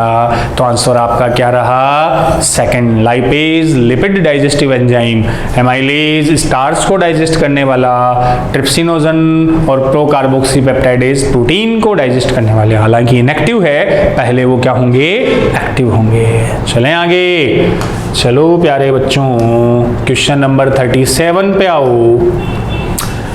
हाँ आ जाओ, जेनेटिक्स मिल जाएगा एनसीईआरटी में, मेंडल वाला। Among the following character, which one was not considered by Mendel in his experiment on P? उस 7 पेयर कॉन्ट्रास्टिंग कैरेक्टर यूज किए थे ना, वो विपर्यासी लक्षण लिए थे, प्लांट की हाइट, टोल है कि ड्वार्फ है, फ्लोवर कलर, पोड शेप, वो सारे यूज किए थे। उसमें कौन सा नहीं लिया था वो पूछ रहा है। सीड ग्रीन और येलो तो लिए थे, ग्रीन येलो हरे पीले बीज लिए थे बच्चों। पोड इन्फ्लेटेड और कॉन्स्ट्रिक्टेड, वो फली फूली भी और पिचकी भी, वो भी ली थी। स्टेम टाल और ड्वार्फ लिया ही था, capital D, small D. Trichome glandular और नॉन ग्लैंडुलर ये उसने कहीं भी यूज नहीं किया था। त्वचा रोम ग्रंथिल या ग्रंथिल रहित होते हैं, ये उन 7 कॉन्ट्रास्टिंग कैरेक्टर में नहीं था। तो कौन सा यूज नहीं किया था, ये यूज नहीं किया था। चलो ये भी इंपॉर्टेंट है, 7 बच्चों सारे। हाँ ये फिर से अपना बायोटेक का, उड़ीसा नीट में भी इससे कनेक्टेड पहला ही क्वेश्चन अपन ने सोल्व करवाया था, सिलेक्टेबल मार्कर वाला। देख लो मिलते जुलते क्वेश्चन बन रहे हैं, एक जैसे कंसेप्ट से रिलेटेड क्वेश्चन बन रहे हैं। इसलिए पेपर सॉल्यूशन का सबसे बड़ा बेनिफिट अपने को यही होगा कि अपने को आइडिया लगेगा कि कैसे से क्वेश्चन बार बार आपको देखने को मिल रहे हैं उस चैप्टर या टॉपिक से। ठीक है बच्चों, तो a gene whose expression help to identify transformed cells is known as, वही जो ट्रांसफॉर्मेंट और नॉन ट्रांसफॉर्मेंट को एलिमिनेट कर देगा, हटा देगा और केवल ट्रांसफॉर्मेंट की ग्रोथ करवाएगा। रूपांतरजों को हटाएगा, केवल रूपांतरजों की ग्रोथ करवाएगा। वो बेटा जी क्या थे, सिलेक्टेबल मार्कर। वही बताया था ना आपको, एम्पिसिलिन रेजिस्टेंस और टेट्रासाइक्लिन रेजिस्टेंस। इस जगह वो अपन ने एंजाइम से कट लगाया था, डिजायर्ड जीन को इंसर्ट करवाया था, तो वही उनको बोलते हैं वर्ण योग्य चिन्हक, सिलेक्टेबल मार्कर। तो जो ट्रांसफॉर्म्ड रूपांतरज को ही ग्रो करवाएंगे। बस चलो अगला क्वेश्चन आपका इंतजार कर रहा है 39। क्या कर रहा है ये, लो रिप्रोडक्टिव हेल्थ। कितने बताता हूं रिप्रोडक्टिव हेल्थ से कम 2 क्वेश्चन आपको हर साल मिलेंगे 4th chapter of 12th NCERT, और वही एनसीईआरटी से मिलेंगे सीधे 2 क्वेश्चन। देख लो आगे आपके सामने कि in case of a couple where the male is having a very low sperm count, which technique will be suitable for fertilisation. की एक कपल युगल में मेल जो नर है उसमें स्पर्म की नंबर कम है, स्पर्म शुक्राणु बेटा जी नॉर्मली वो जो बताते हैं उसकी काउंटिंग अगर 120 उससे कम हो तो ओलिगोस्पर्मिया टर्म आता ना, एक ओलिगोस्पर्मिया। अगर स्पर्म की नंबर नॉर्मल से कम है, ओलिगो का मतलब ही कम होता है, तो नॉर्मल से कम होगी तो फर्टिलाइजेशन नहीं हो सकता। हालांकि फर्टिलाइजेशन में काम एक ही स्पर्म आता है, बट एक मिनिमम काउंटिंग है, उससे कम होंगे तो फर्टिलाइजेशन पॉसिबल नहीं होगा। उस कंडीशन में कौन सी टेक्निक लगाई जाती है तो वो सीधा ही बता देता हूं मैं। एआई वर्ड यूज करते हैं अपन, आर्टिफिशियल इंसेमिनेशन। तो आर्टिफिशियल इंसेमिनेशन में क्या करते हैं कि वही डोनर से, लेबोरेटरी में बच्चों डोनर से ओवम स्पर्म लेने वाला वो तो आ जाएगा, वो जाइगोट इंट्राफेलोपियन ट्रांसफर, ये तो आईवीएफ हो गया। इन विट्रो फर्टिलाइजेशन, जहां फर्टिलाइजेशन लेबोरेटरी में बॉडी के बाहर। एआई में क्या करते हैं, आर्टिफिशियल इंसेमिनेशन में जो डोनर है उससे बच्चों स्पर्म लिए, हस्बैंड या डोनर से स्पर्म लिए, उन स्पर्म को आर्टिफिशियली कृत्रिम तरीके से 2 जगह, या तो इंसेमिनेट इन वेजाइना और इंसेमिनेट इन यूट्रस। तो डोनर या हस्बैंड से क्या लिए, स्पर्म लिए, फिर उन्हें कृत्रिम तरीके से artificially inject into vagina of female और वाइफ और इंसेक्ट इन यूट्रस। तो या तो वेजाइना में उनको इंसेमिनेट करेंगे या तो गर्भाशय में इंसेमिनेट करेंगे ताकि फर्टिलाइजेशन कहाँ हो सके, फैलोपियन ट्यूब में, फीमेल के अंदर। सो ये इन वीवो फर्टिलाइजेशन बच्चों होता है। अब इसमें भी मेन तो यूट्रस वाला ही है क्योंकि यूट्रस से फिर फैलोपियन ट्यूब की डिस्टेंस कम है, ज्यादा चांस है फर्टिलाइजेशन के। तो यूट्रस में ट्रांसफर करने के लिए एक और नाम इसको दे देते हैं इंट्रा यूटेराइन इंसेमिनेशन, जो पार्ट है एक्चुअल में किसका, आर्टिफिशियल इंसेमिनेशन। ये तभी जब मेल जो पार्टनर है उसमें स्पर्म कम हो, काउंटिंग कम हो या स्पर्म नहीं बनते, उस केस में आर्टिफिशियल इंसेमिनेशन। तो फर्स्ट आ जाएगा, शॉर्ट में इसको एआई बोलते हैं, इंट्रा साइटोप्लाज्मिक स्पर्म इंजेक्शन, लो स्पर्म काउंट में इसको नहीं यूज। इंट्रा यूटेराइन ट्रांसफर, ये इंट्रा यूटेराइन इंसेमिनेशन इस टेक्निक को बच्चों बोलते हैं। और gift gamete intra cytoplasmic fallopian transfer, ये भी अलग हो गया। इसमें अपन यूज करेंगे किसको, आर्टिफिशियल इंसेमिनेशन को, जब स्पर्म की काउंटिंग नॉर्मल से क्या हो, कम हो। It's part of in vivo fertilisation. ठीक है, चलो अगला क्वेश्चन था 40। ये भी लो उसी रिप्रोडक्टिव हेल्थ से आ गया, बिल्कुल आपको एनसीईआरटी में मिलेगा।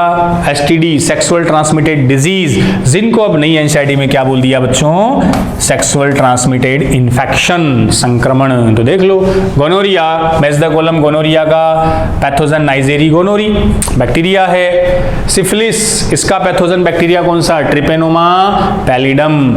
जेनाइटल वार्ट, ये वायरल डिजीज है, ह्यूमन पैपिलोमा वायरस। और एड्स का आपको पता है HIV।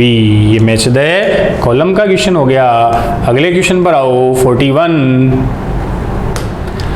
हाँ, which among these is the correct combination of aquatic mammals. Aquatic mammals का कॉम्बिनेशन पूछा बच्चों। तो ये क्वेश्चन वैसे तो टैक्सोनॉमी का है, लेकिन आपका जो इवोल्यूशन का चैप्टर है ना एनसीईआरटी का, एनसीईआरटी में दे रखा है बच्चों एक्वेटिक मैमल्स के बारे में, ढूंढना मिलेगा कहीं ना कहीं। वहाँ बता रखा है कि कहीं अपन एक्वेटिक मैमल्स के बारे में बताना भूल तो नहीं गए। एक लाइन आपको मिलेगी बिल्कुल, जो वो दे रखा है ना डायनासोर की पेडिग्री, उसके बाद वो चार्ट बता रखा है, उसके आगे वाले पैराग्राफ पे या ह्यूमन इवोल्यूशन के ठीक ऊपर वाला जो पैराग्राफ है वहाँ उसको अच्छे से रीड करियो। एक लाइन आपको दिखेगी, वहाँ एक्वेटिक मैमल्स के बारे में बता रखा है, उन मैमल्स के बारे में जो जल में मिलते हैं। तो अपने को पता है कौन कौन से, देख लो। Whale, Balaenoptera, dolphin, Delphinus, seal, walrus या पिनिडी इनको बोलते हैं, ये एक्वेटिक मैमल्स होते हैं। ट्राइगोन तो बच्चों मछली है, stingray, Chondrichthyes. Seal, dolphin, shark भी मछली है, कॉन्ड्रिक्थीज। और ट्राइगोन भी फिश है। तो आंसर आ गया फर्स्ट, वेल, डॉल्फिन और सील। सील ये पिनिडी और वालरस इनको बोलते हैं, सीलोइन वगैरह इन्हीं में इंक्लूड होते हैं, मैमल्स होते हैं बच्चों। चलो, एक्वेटिक मैमल्स होते हैं सारे। 42 mol bio, association of histone H1 with a nucleosome indicate. हो गया। डीएनए कौन सी प्रोटीन के साथ बच्चों, स्टोन के साथ जुड़कर क्या बनाता है, न्यूक्लियोसोम। और वो जो डायग्राम न्यूक्लियोसोम का ऑक्टामर, ऐसे न्यूक्लियोसोम होते हैं। इन न्यूक्लियोसोम पे बच्चों ये क्या लपेटे रहते हैं, डीएनए बस। और इसे कनेक्ट करने वाला लिंक का डीएनए कौन सा होता है, H1। फाइनली न्यूक्लियोसोम से सोलेनोइड, सुपर सोलेनोइड बनते हैं, क्रोमेटीन बनते हैं, क्रोमोसोम बनते हैं। तो वही सारा ये क्वेश्चन है। तो the association of histone H1 with a nucleosome indicate, ये H1 स्टोन पूरा है जो कॉम्बिनेशन, ये क्या इंडिकेट करता है कि the DNA is condensed into A chromatin fibre. ठीक है, यही तो आगे जब क्रोमेटिन देखते हैं तो बच्चों बीडेड लाइक स्ट्रक्चर होती है ना बीच में, ये माला में जो दाने होते हैं वैसे सी स्ट्रक्चर दिखती है, तो यही होते हैं स्टोन न्यूक्लियोसोम का जो कॉम्बिनेशन है इसी को। तो DNA is condensed into chromatin fibre, DNA का संघनन हो जाएगा किसमें, क्रोमेटिन। क्रोमेटिन ही आगे क्या बना देगा, क्रोमोसोम। बस ये क्लियर, फर्स्ट इसका आंसर। नेक्स्ट आ जाओ मोल बायो के इस क्वेश्चन के बाद फिर से एक आपको डीएनए रेप्लिकेशन, मोल बायो का एक और क्वेश्चन, और इसको मैं उस डायग्राम से सीधा एक्सप्लेन कर देता हूं बच्चों कि जब डीएनए का रेप्लिकेशन होता है लो, तो उसमें दो स्ट्रैंड बनते हैं ना, एक तो लीडिंग एक लेगिंग। ये तो लीडिंग स्ट्रैंड हो गया, और जो टुकड़ों में आता है उसको अपन क्या बोल देंगे, लेगिंग स्ट्रैंड। ध्यान है ना।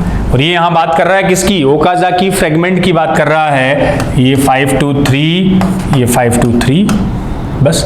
तो जो ओकाजाकी फ्रेगमेंट है, ये टुकड़े जो है हमेशा 523 होंगे, चाहे डीएनए हो या आरएनए, हमेशा 5 to 3 डायरेक्शन में सिंथेसाइज होगा, रेप्लिकेट होगा।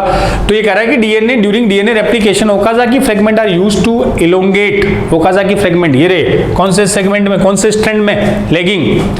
द लीडिंग स्ट्रैंड गलत, the lagging strand away from the replication fork. ये रो बच्चों, ये वाला साइट रेप्लिकेशन फोर्क, हिंदी में बोलते हैं प्रतिकृति द्विशाख, जहां से ओपन हो रहा है वो रेप्लिकेशन फोर्क।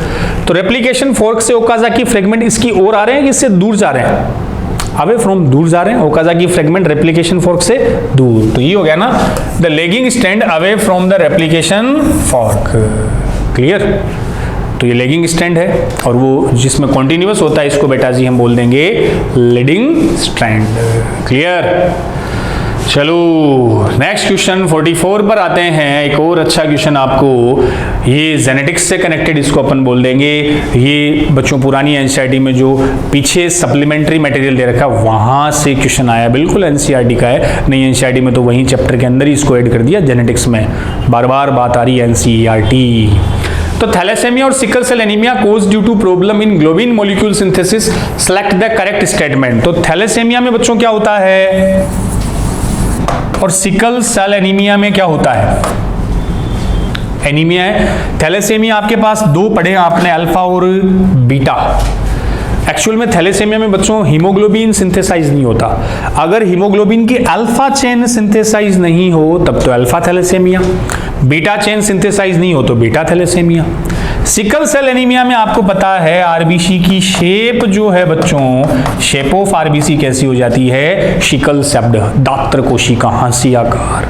तो एक क्वालिटेटिव होता है, क्वांटिटेटिव होता है।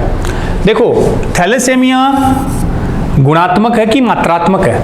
थैलेसेमिया में हीमोग्लोबिन का सिंथेसाइज हो ही नहीं रहा, तो हीमोग्लोबिन की क्वांटिटी, मात्रा बच्चों क्या हुई, कम। तो थैलेसेमिया कैसा हुआ, क्वांटिटेटिव, मात्रा में कमी आई ना, क्वांटिटी कम हुई। शिकल सेल में आरबीसी तो उतनी है लेकिन उसकी शेप चेंज हो गई, उसकी क्वालिटी बदल गई। तो सिकल सेल बेटा जी कैसा होता है, क्वालिटेटिव एनीमिया, गुणात्मक एनीमिया। अच्छा क्वेश्चन। तो thalassaemia is due to less synthesis of globin molecule, haemoglobin come.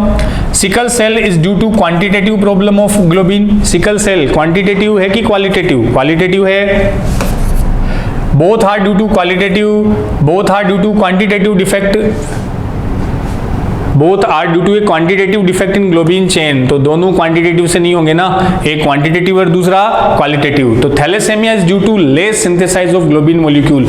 Thalassaemia में select the correct, thalassaemia is due to less synthesis of globin molecule. Thalassaemia में बच्चों हीमोग्लोबिन, हीमोग्लोबिन की कौन सी, देखो ये भी समझ लेना, ग्लोबिन मॉलिक्यूल, हीमोग्लोबिन के दो पार्ट होते हैं, एक तो बोलते हैं हिम और दूसरा ग्लोबिन।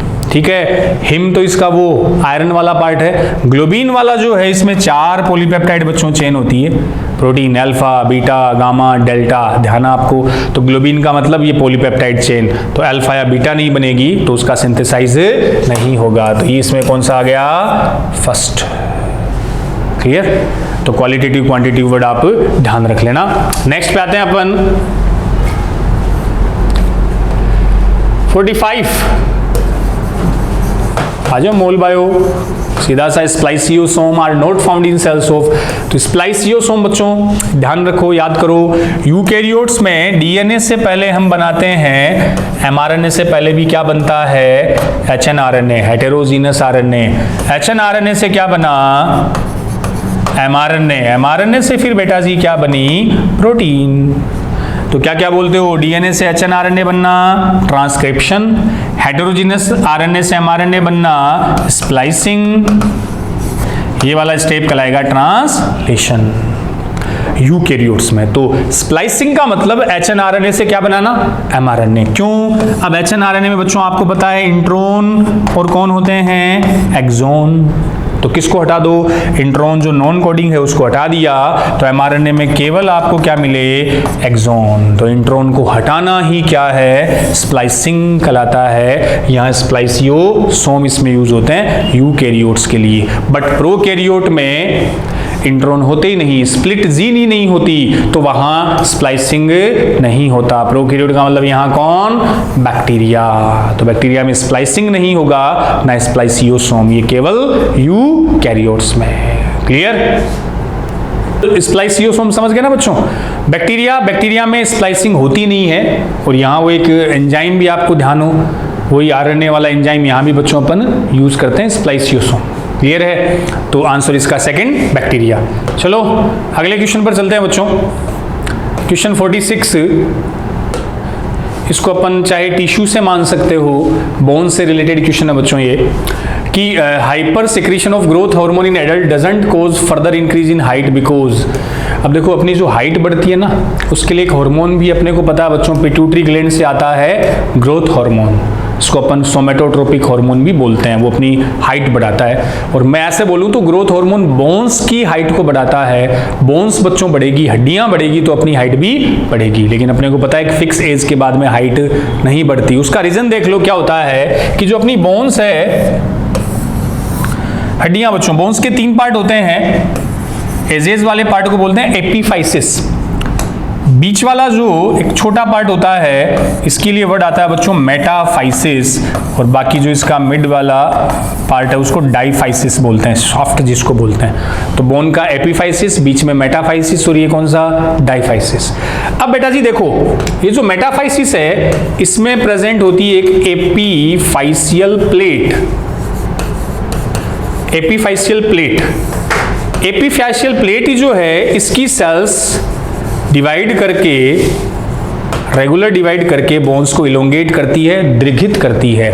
तो इलोंगेशन जब होगा तो बोन बढ़ेगी, बोन के साथ अपनी हाइट भी बढ़ती है। तो 3 पार्ट, एपिफाइसिस, मेटाफाइसिस और डाइफाइसिस। हालांकि फुल्ली ग्रो मैच्योर बोन में मेटाफाइसिस नहीं होता, वो अलग बात। मेटाफाइसिस में क्या है, एपीफाइशियल प्लेट। देखो एपीफाइसिस पार्ट अलग है, मेटाफाइसिस में कौन है, एपीफाइशियल प्लेट, जिसकी सेल्स रेगुलर डिवाइड करके बोन को इलोंगेट करती है, दीर्घित करती है। जब बोन बढ़ेगी अपनी हाइट भी बढ़ेगी। अब बच्चों फिक्स एज के बाद क्या होता है, ये एपीफाइशियल जो प्लेट है ये एक तरह से ब्लॉक या क्लोज हो जाती है। इसके बंद होती अब बोन की इलोंगेशन या ग्रोथ नहीं होगी, बिना बोन के बढ़े अपनी हाइट भी नहीं बढ़ती। तो क्या कह रहा है ये, ग्रोथ हार्मोन के हाइपर सिक्रीशन के बाद भी हाइट नहीं बढ़ती। क्यों, because bones lose their sensitivity to growth hormone in adult. गलत। Muscle fibre do not grow, गलत बच्चों। ग्रोथ हार्मोन बिकम इनएक्टिव, गलत हो गया। Epiphyseal plate close after adolescence. Adolescence का मतलब किशोरावस्था के बाद, 20-22 के बाद एपीफाइशियल प्लेट क्लोज हो गई, जिससे अब न तो बोन बढ़ेगी, बिना बोन के अपनी हाइट भी नहीं बढ़ती है। क्लियर है। ये वैसे आपको क्वेश्चन तो टिश्यू का है, बोन्स कनेक्टिव टिश्यू होती है ना बच्चों, लेकिन ये कहाँ मिलेगा आपको, ये आपको मिलेगा ह्यूमन हेल्थ डिजीज वाले चैप्टर में। वहां मिलेगा चैप्टर के एंडिंग में, लास्ट में जब आप पढ़ोगे तो वो स्टीरॉयड के साइड इफेक्ट दे रखे हैं एक पैराग्राफ में, जिसमें स्पोर्ट्स पर्सन मेल में कुछ फीमेल के कैरेक्टर आते हैं, फीमेल में मेल के आ जाते हैं। उस पैराग्राफ की लास्ट 2 लाइन जब आप अच्छे से पढ़ोगे, रीडिंग लगाओगे, तो इसका आंसर वहां आपको मिल जाएगा। क्लियर है। चलो चलें 47 एक अच्छा क्वेश्चन आपके सामने बोर्ड पे, मोल बायो का बच्चों क्वेश्चन, मोलिकुलर बायोलॉजी का अच्छा एक क्वेश्चन आपके आया है, तो सीधा सही क्वेश्चन के अकॉर्डिंग अपन चलेंगे। If there are 99 bases in an RNA that code for a protein with 333 amino acid. अब अपने को पता है 3 नाइट्रोजनस का जो ग्रुप होता है, नाइट्रोजनस बेस का ग्रुप, वो एक जेनेटिक कोड है। एक जेनेटिक कोड बच्चों एक एमिनो एसिड को रिप्रेजेंट करता है। तो यहां कितने नाइट्रोजनस बेस दे दिए, 999, 1 से 999 तक नाइट्रोजनस बेस है। तो 999 नाइट्रोजनस बेस है बच्चों, तो इनसे कितने एमिनो एसिड, 333। इसको ऐसे याद रख लो, नाइट्रोजनस बेस कितने हैं, 999, तो जेनेटिक कोड कितने हुए, 333, क्योंकि एक जेनेटिक कोड का मतलब 3 नाइट्रोजनस बेस। जितने जेनेटिक कोड है उतने ही मैं क्या मान लूं, एमिनो एसिड। एक जेनेटिक कोड बराबर एक एमिनो एसिड। क्लियर। अब क्या पूछ रहा है देखो, तो if there are 999 bases in an RNA that code for a protein with 333 amino acid and the base at position 901 is deleted such that the length of the RNA became 998 base, how many codon will be altered? कहने का मतलब 999 nitrogenous base की एक chain है, RNA है, उसके 901 number जो base है उसको डिलीट कर दिया, 901 नाइट्रोजनस बेस को हटा दिया, विलोपित कर दिया। ये मान लो बच्चों यहां मैंने लिख दिया 901, इसको डिलीट कर दिया, जो भी यहां नाइट्रोजनस बेस चार था उसको हटा दिया, डिलीट कर दिया, ठीक है। तो how many codons will be altered, कितने जेनेटिक कोड बदल जाएंगे? तो 999 थे, एक हटाते ही उसमें कितने रह गए?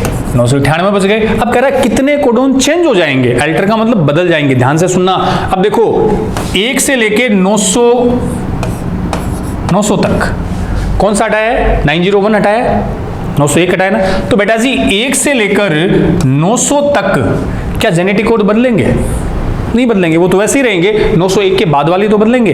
तो 1 से लेकर 900 तक का मतलब 1 to 900 कितने genetic code? Divide by 3, 300 genetic code. 300 genetic code का मतलब एमिनो एसिड भी कितने? 300 एमिनो एसिड। तो 300 जेनेटिक कोड में तो कोई चेंज नहीं होगा क्योंकि वो 901 से पहले हैं, वो तो वैसे रहेंगे। हाँ 901 वाला डिलीट हुआ तो उसके आगे वाले क्या हो जाएंगे? चेंज हो जाएंगे, क्योंकि वो अपने को पता ना, जैसे मैं सीक्वेंस लिख दूं, मैंने लिखा AUG CCG कुछ भी लिखा, तो यहां से मैंने मान लो C बाहर निकाल दिया, ये हटा दिया, तो C बाहर निकाल दिया तो AUG तो वैसा ही रहा। फिर बेटा जी CCG आ गया, ये इधर आ गया, तो इसके आगे वाला पूरा सीक्वेंस ही क्या हो गया? चेंज हो गया। तो 300 जेनेटिक कोड में कोई चेंज नहीं आया। टोटल कितने थे? 333। तो 300 तो वैसे ही रहे, इसके आगे वाले जो 33 थे वो बेटा जी क्या हो जाएंगे? चेंज हो जाएंगे। समझ गए? तो 901 वाला हटाया है तो उससे पहले 900 तक कोई चेंज नहीं होगा, उसके आगे वाले चेंज हो जाएंगे। तो 300 में कोई चेंज नहीं आया, चेंजेस रिमेनिंग 33, आगे वाले 33 चेंज हो जाते हैं। अच्छा क्वेश्चन है, समझ गए? चलें तो फिर आगे। चलो क्वेश्चन नंबर 48 बायोटेक का 11th 12th एनसीईआरटी का 11वां चैप्टर का बिल्कुल last paragraph, RDT recombinant DNA technology के वो जो मैकेनिज्म के स्टेप है उनका लास्ट स्टेप। जब बायोटेक वाला प्रोडक्ट बच्चों तैयार हो जाता है तो उसको सीधा मार्केट में लॉन्च नहीं करते, पहले उसकी टेस्टिंग करते हैं, जांच करते हैं, जिसको हमने क्या बोलते हैं? Downstream processing. वही है the process of separation and purification of expressed protein before marketing. Market में भेजने से पहले उसको प्योरीफाई करना, शुद्ध करना, वो क्या कहलाता है? डाउनस्ट्रीम प्रोसेसिंग, अनुप्रवाह संसाधन। चलो आगे चलो, तो क्वेश्चन 49 आपका इंतजार कर रहा है, रिप्रोडक्टिव सिस्टम वाला, ह्यूमन रिप्रोडक्शन, 12th एनसीईआरटी का तीसरा चैप्टर, कैपेसिटेशन अकर्स इन। ये देखो बच्चों, क्षमतायन कहाँ होता है? पहली चीज कैपेसिटेशन होता क्या है? कैपेसिटी नाम से देख लो। अब जो स्पर्म होता ना, शुक्राणु, इसका काम है ओवम को क्या करना? फर्टिलाइज करना, अंडाणु को निषेचित करना। तो स्पर्म का ओवम को फर्टिलाइज करना वो स्पर्म का फंक्शन है। अब sperm attain capacity to fertilise ovum, sperm अंडाणु को निषेचित करने की क्षमता को अर्जित करता है, क्षमता को ग्रहण करता है, उसी को बेटा जी बोलते हैं कैपेसिटेशन या क्षमतायन। स्पर्म का ओवम को फर्टिलाइज करने की कैपेसिटी को ग्रहण करना, अटेन करना। तो नॉर्मल जो स्पर्म बनता है सेमिनिफेरस ट्यूब्यूल्स में, उसके ऊपर बेटा जी बताते हैं कुछ लिपिड की कवरिंग वगैरह होती है। वो कवरिंग की वजह से जो स्पर्म का एक्रोसोम है, जिसमें वो डाइजेस्टिव एंजाइम होते हैं, वो सीधे ओवम के कांटेक्ट में नहीं आ पाते। तो पहले उस इनएक्टिव कवरिंग को वहां से हटाया जाएगा, उसको एक्टिव किया जाएगा, दैट्स कॉल्ड कैपेसिटेशन। और वो दो जगह होता है, एक तो एपिडिडाइमिस में, एक फीमेल रिप्रोडक्टिव ट्रैक्ट में। दो जगह स्पर्म कैपेसिटेशन होता है। लेकिन ध्यान रखना, ह्यूमन के रेफरेंस में बच्चों, मानव के संदर्भ में जो क्षमतायन होगा वो मादा जनन मार्ग, फीमेल रिप्रोडक्टिव ट्रैक्ट में। अब देखो नॉर्मल क्वेश्चन है, कैपेसिटेशन कहां हो रहा है? उसमें फीमेल रिप्रोडक्टिव ट्रैक्ट भी है, एपिडिडाइमिस भी है। लेकिन इन जनरल कोई भी क्वेश्चन आया तो अपने तो ह्यूमन के रेफरेंस में आएगा, ह्यूमन के रेफरेंस में आएगा तो अपना आंसर हो जाएगा फीमेल रिप्रोडक्टिव ट्रैक्ट, मादा जनन मार्ग। वहां क्या होगा? कैपेसिटेशन, क्षमतायन होता है। चलें चलो 50 सेल बायो से कनेक्टेड क्वेश्चन आ गया बच्चों। Anaphase promoting complex is a protein degradation machinery necessary for proper mitosis of animal cell. If APC is defective in a human cell, which of the following is expected to occur? पहले ये देख लो APC क्या है, anaphase promoting complex, protein complex. ये बच्चों देखो करता क्या है कि जो अपनी स्टेज है ना प्रोफेज, देन मेटाफेज, एनाफेज और टीलोफेज। तो बच्चों मेटाफेज के बाद एनाफेज जब आती है तो नाम ही देखो एनाफेज प्रमोटिंग कॉम्प्लेक्स, एक ऐसी प्रोटीन है जो एनाफेज को प्रमोट करती है। एनाफेज आने को क्या करती है, प्रमोट करती है। तो मेटाफेज से जब एनाफेज आएगा, एनाफेज प्रमोटिंग कॉम्प्लेक्स जो एनाफेज को क्या करिए, प्रमोट, ऐसी प्रोटीन का कॉम्प्लेक्स होता है। एक इसका फंक्शन, अब मेटाफेज में तो मेटाफेजिक प्लेट बनी थी, उस प्लेट पे बेटा जी स्पर्म क्या, क्रोमोसोम क्या हो गए थे, अरेंज हो गए थे क्रोमोसोम। अब इन क्रोमोसोम को देन वो स्पिंडल फाइबर बनेंगे, अलग अलग पोल पे ट्रांसफर होंगे। तो एनाफेज में जो एनाफेजिक प्रमोटिंग कॉम्प्लेक्स है वो इन डॉटर क्रोमोसोम को सेपरेट, सेग्रीगेट करने में भी इसका रोल होता है, पृथक करने के भी काम आता है। तो दो काम, एक तो क्या मेटाफेज से एनाफेज स्टेज को प्रमोट करेगा, इसलिए इसका क्या नाम है, एनाफेज प्रमोटिंग कॉम्प्लेक्स जो प्रोटीन का बना होता है। दूसरा काम, जो क्रोमोसोम आ गए वो एनाफेज स्टेज में अलग अलग जाएंगे, डॉटर क्रोमोसोम सेग्रीगेट होंगे, उस सेग्रीगेशन में भी किसका रोल होता है, एनाफेज प्रमोटिंग कॉम्प्लेक्स का। तो क्या कह रहा है आपसे, if APC is defective in human cell, अगर इसमें डिफेक्ट आ जाए तो क्या होगा, क्या वो क्रोमोसोम सेग्रीगेट होंगे, नहीं होंगे। तो chromosome will not segregate, chromosome पूरी तरह से पृथक नहीं होते, क्योंकि वहां किसका रोल है, एनाफेजिक प्रमोटिंग कॉम्प्लेक्स का। चलो बच्चों ये लो नर्वस सिस्टम का एक और सीधा सा question. Myelin sheath is produced by, तो माइलिन शीथ बच्चों वही जो अपना एक्सोन है, एक्सोन पे जो कवरिंग होती है, ये माइलिन शीथ जो इंसुलेटर है, कुचालक है, जिसे कौन बनाता है, दो सेल। देख लो सीएनएस में तो माइलिन शीथ को कौन बनाएगा, ओलिगोडेंड्रोसाइट, और बच्चों पीएनएस में माइलिन शीथ कौन बनाएगा, स्वान सेल। ठीक है, तो बनाने वाली सेल ओलिगोडेंड्रोसाइट कहाँ है, और स्वान सेल थर्ड। तो ओलिगोडेंड्रोसाइट तो किस में, सीएनएस में बनाती है, और स्वान सेल पीएनएस में क्या बनाती है, माइलिन शीथ। और माइलिन शीथ का बनना माइलोजेनेसिस कहलाता है, और इसके लिए एक हार्मोन भी बच्चों इसेंशियल है, रिक्वायर्ड है, वो भी ध्यान रख लेना। माइलिन शीथ बनाने के लिए कौन सा हार्मोन, थायरोक्सिन, थायराइड ग्लैंड वाला। इसलिए अगर थायरोक्सिन की डेफिशिएंसी हो ना तो प्रॉपर दिमाग का विकास नहीं होता। माइलिन शीथ इंसुलेटर है, स्वान सेल और ओलिगोडेंड्रोसाइट, क्लियर। और इसके बीच का स्पेस वो अपन को पता ही है, नोड ऑफ रनवियर, क्लियर है बच्चों। चलो फिर अब देख लेना, ये ओस्टियोक्लास्ट वगैरह देखा ना, ओस्टियोक्लास्ट से तो बोन को डीजनरेट करने वाली सेल है, क्लास्ट का मतलब ही बच्चों डीजनरेशन होता ना। ओस्टियोक्लास्ट वही बोन, एस्ट्रोसाइट वो ब्लड ब्रेन बैरियर वाली सेल आ गई, स्वान सेल एस्ट्रोसाइट्स में नहीं होती, तो थर्ड अपना आंसर इसका थर्ड हो जाएगा। चलो 52 फिर सेल बायो का question. Which of the following option gives the correct sequence of events during mitosis? सीधे आ गया माइटोसिस की events, prophase, metaphase, anaphase, telophase में क्या क्या, कब न्यूक्लियर मेम्ब्रेन डिसअपीयर, कब क्रोमोसोम अलग होते हैं, वो अलग अलग पोल पे जाते हैं, उन सारी कंडीशंस को पूछ रहा है। तो कंडेंसेशन हो गया, मिड प्रोफेज तक आते आते कंडेंसेशन होता है बच्चों, क्रोमोसोम विजिबल होते हैं। क्रॉसिंग ओवर तो अलग चीज हो गई, पैकाइटिन स्टेज वाली वो तो अलग आ गई, between homologous chromosome, non sister chromatid of homologous chromosome. Condensation, arrangement at equator, ये मेटाफेज में हो गया। Centromere division, segregation, telophase. देखो बच्चों अरेंजमेंट एट इक्वेटर ये तो उस पे आ गया ना, मेटाफेजिक प्लेट में, सीधा ये नहीं। Condensation, nuclear membrane disassembly, crossing over गलत। Condensation, nuclear membrane disassemble, arrangement at equator, centromere division, segregation. ये देखो कंडेंसेशन हो गया था मिड प्रोफेज में, कंडेंसेशन से वो क्रोमोसोम की थोड़ी विजिबिलिटी होने लग गई थी। देन बेटा जी nuclear membrane disassembly, nuclear membrane हटने लग गई थी। अरेंजमेंट एट इक्वेटर, वही मेटाफेज तक आते आते जो क्रोमोसोम अभी बता रहा था मैं, उस मेटाफेजिक प्लेट पर क्या हो गए, मेटाफेजिक प्लेट पे अरेंज हो गए। Then centromere division, astral rays वाला, अब सेंट्रोमियर डिवीजन से ये लोग सेंट्रोमियर डिवीजन से वो फिर स्पिंडल फाइबर बन गए, फिर ये क्रोमोसोम फिर अलग अलग पोल पे चले गए,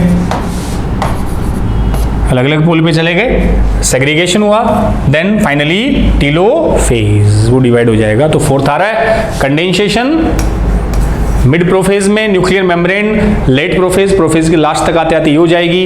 अरेंजमेंट इक्वेटर ये आपका मेटाफेज में हुआ। सेंट्रोमियर डिवीजन भी मेटाफेजिक का फीचर है, वो सेंट्रोमियर डिवाइड होकर अलग अलग पोल पे चले गए। क्रोमोसोम आपस में क्या हुए फिर सेग्रीगेट, वो उसके सेंट्रोमियर से पकड़ के। देन टीलोफेज, फाइनल स्टेज कौन सी? टीलोफेज। आंसर आ गया फोर्थ। ये माइटोसिस की सीक्वेंस, करेक्ट सीक्वेंस पूछी थी। 53 पे आते हैं बच्चों, जेनेटिक्स का क्वेश्चन।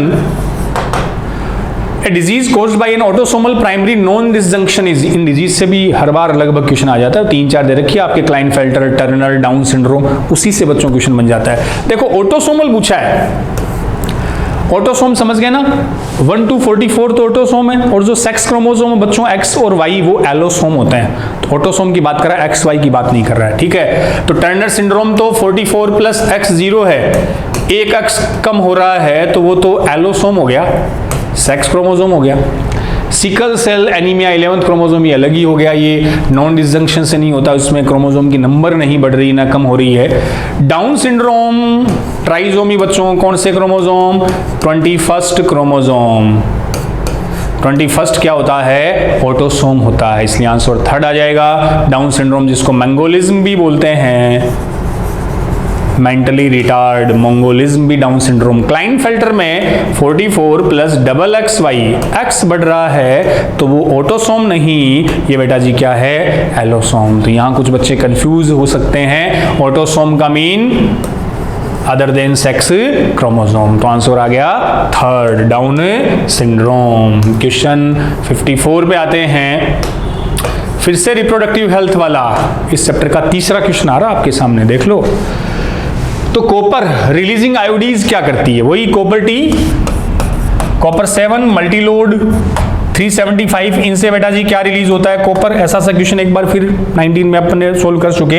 कॉपर का काम था स्पर्म को फैगोसाइट करना, फैगोसाइटोसिस ऑफ स्पर्म, जिससे स्पर्म की फर्टिलाइजिंग कैपेसिटी कम हो जाती है। तो सीधा ही है, unsuitable for implantation, inhibit ovulation, the suppress sperm motility, NCERT में लाइन मिल जाएगी आपको, and fertilising capacity of sperm. बस थर्ड हो गया। चलो अगले क्वेश्चन पर आते हैं, क्वेश्चन 55। कौन सा, which of the following RNA should be most abundant in animal cell? Mol bio. ये भी बच्चों ध्यान रख लेना, देख लो तीसरा पेपर सोल्व कर रहे हैं अपन। तीसरा क्या, चौथा, 2019 के 2 हो गए, 18 हो गया। दूसरी बार ये आरएनए से रिलेटेड क्वेश्चन आ रहा है। 3 आरएनए, राइबोसोमल आरएनए, एमआरएनए और टीआरएनए।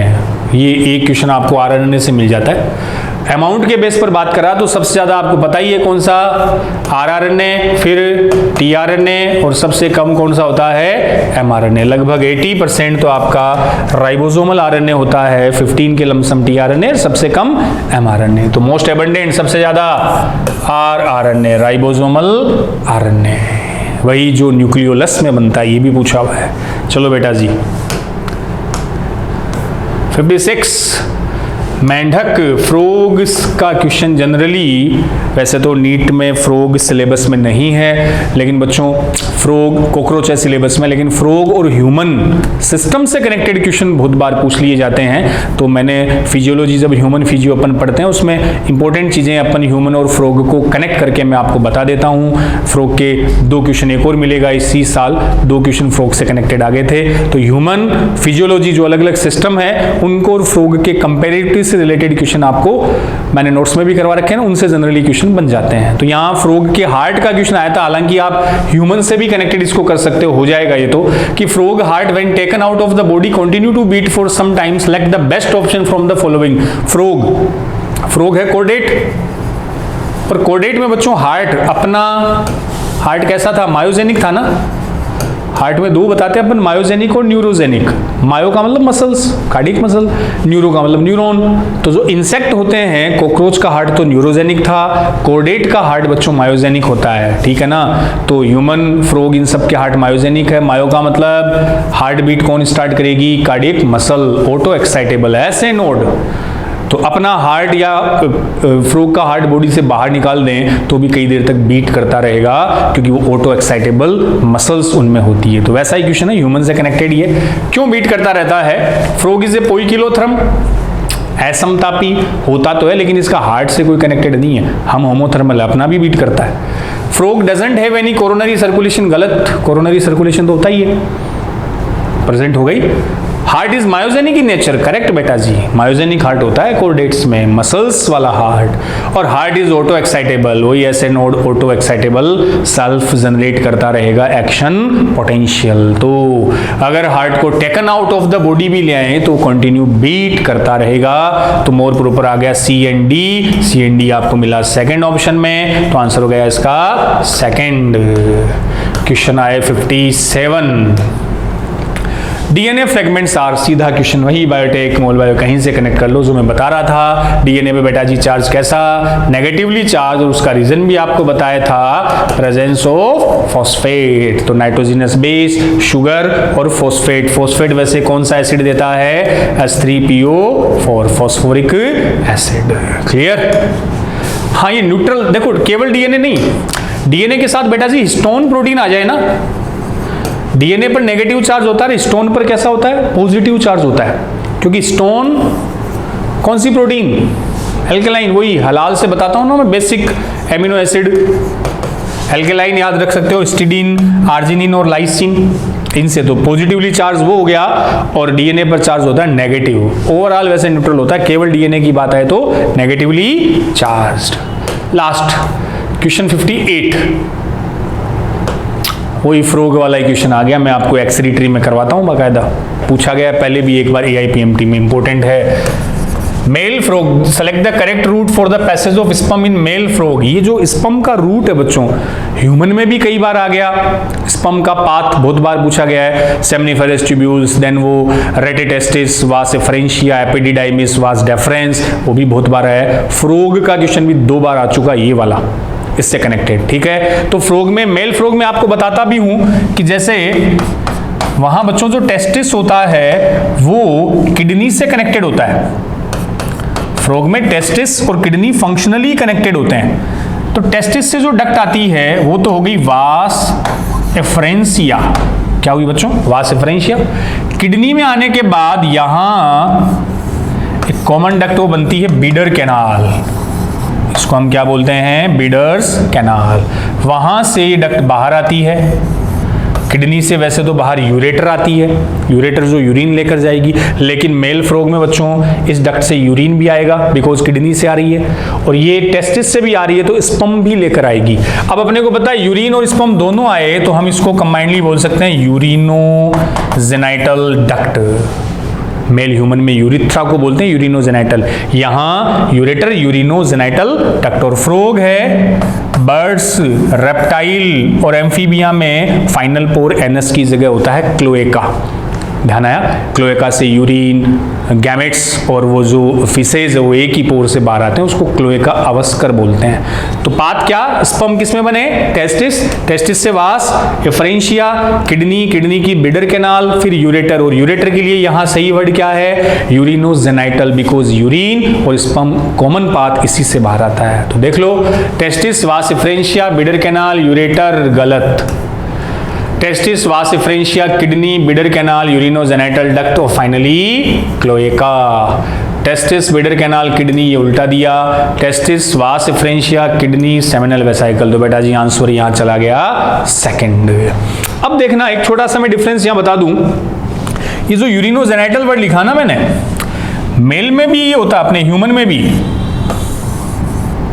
ये एक्सक्रीटरी में भी बता देता हूं मैं। ह्यूमन में बच्चों क्या होता है अपने में कि ये यूरेटर है, किडनी से डक्ट आएगी वो यूरेटर, लेकिन अपने में यूरेटर कंडक्ट करती है ओनली यूरिन को, ठीक है ना। अपने यूरेटर में स्पर्म कहीं से नहीं आते, टेस्टिस और किडनी का कोई कनेक्शन नहीं, वो मेल फ्रॉग में होता है, ह्यूमन में नहीं होता। तो यूरेटर से केवल यूरिन जाएगा। ये जो यूरिथ्रा है, मूत्र मार्ग जिसको बोलते हैं मेल ह्यूमन में, यूरिथ्रा से बच्चों यूरिन भी जाता है और स्पर्म भी जाते हैं। तो urethra also called urinogenital tract और डक्ट। बात बेजे में घुसी क्या? मेल ह्यूमन में यूरिथ्रा को बोला जाता है urinogenital tract, while in male frog, जबकि नर मेंढक में यूरेटर को हम बोलते हैं यूरिनोजेनाइटल। अपने में यूरेटर से केवल क्या आएगा? यूरिन आएगा। तो ये बच्चों हमने आज क्वेश्चन डिस्कस किए 2017 पेपर के। उम्मीद है आप लोगों ने अच्छे से देखा, सुना होगा, समझ में भी आया होगा। अब बच्चों मेरा एफर्ट ये होता है कि जब पेपर सोल्व कराऊँ ना तो उस कंसेप्ट से रिलेटेड अपन पूरी बातें क्लियर करके चलें। तो अच्छे से इसको देख लिया करो और जो टाइम अपना बचाना उसमें नोट्स एनसीईआरटी तो चली रही है अपनी, एक पेपर पे थोड़ा सा अपने को फोकस करना है कि लास्ट के 8-10 सालों की अगर पेपर करोगे तो 100% मैं श्योर हूँ 2-3 क्वेश्चन आपको एज इट इज़ भी मिल सकते हैं। कंसेप्ट से कनेक्टेड तो काफ़ी क्वेश्चन बच्चों आपको मिल जाएंगे। ऐसे ही अपन चलते रहेंगे। 2017 के बाद अगला जो पेपर होगा बच्चों 2016 नीट का मैं आप लोगों के लिए लेकर आऊँगा। अब 2016 में 2 पेपर हुए थे, 2 बार हुई थी नीट, तो दोनों के ही अपन सोल्व करेंगे। तो अपना जो आप लोगों से प्रॉमिस था 2010 से लेकर 19 तक के पेपर सॉल्यूशन का वो बिल्कुल अपन पूरा करेंगे। अब तो डेट भी एक्सटेंड हो चुकी है, तो अगर किसी साल 2 बार एग्जाम हुआ, जैसे 2015 में भी 2 बार हुआ था, 16 में भी 2 बार हुआ था, तो दोनों साल वाले अपन पेपर सोल्व करेंगे। जैसे हमने 19 में नॉर्मल और उड़ीसा नीट दोनों पेपर आप लोगों के लिए सोल्व करवाए थे। तो यूं ही बने रहे मयंक सर और स्वाभिमान नीट एकेडमी के साथ। और बेटा जी अपना एक क्रैश कोर्स भी अपन ने स्टार्ट कर रखा है, और जो नई डेट शेड्यूल आई है नीट के अकॉर्डिंग, उसके अकॉर्डिंग भी क्रैश कोर्स भी अपन ने प्लान किया है। तो उस क्रैश कोर्स में भी अपन फिजिक्स, केमिस्ट्री, बायो में यही कोशिश कर रहे हैं कि जो इंपॉर्टेंट टॉपिक है वेटेज वाले उनको फास्ट फॉरवर्ड आपके लिए क्या कर सकें, रिवाइज कर सकें। आप उसको भी ज्वाइन कर सकते हैं, और उस पर अपन रेगुलर अपनी रिवीजन टेस्ट सीरीज भी चला रखी है। उससे आपका जो इवेल्युएशन है वो अच्छी तरह से मूल्यांकन भी हो जाएगा। तो बने रहें, मिलते हैं अगले लेक्चर में, जिसमें मैं लेकर आऊंगा आप लोगों के लिए नीट 2016 बायो का पेपर। तब तक के लिए मस्त रहें, स्वस्थ रहें, पढ़ाई में व्यस्त रहें। थैंक यू, जय हिंद।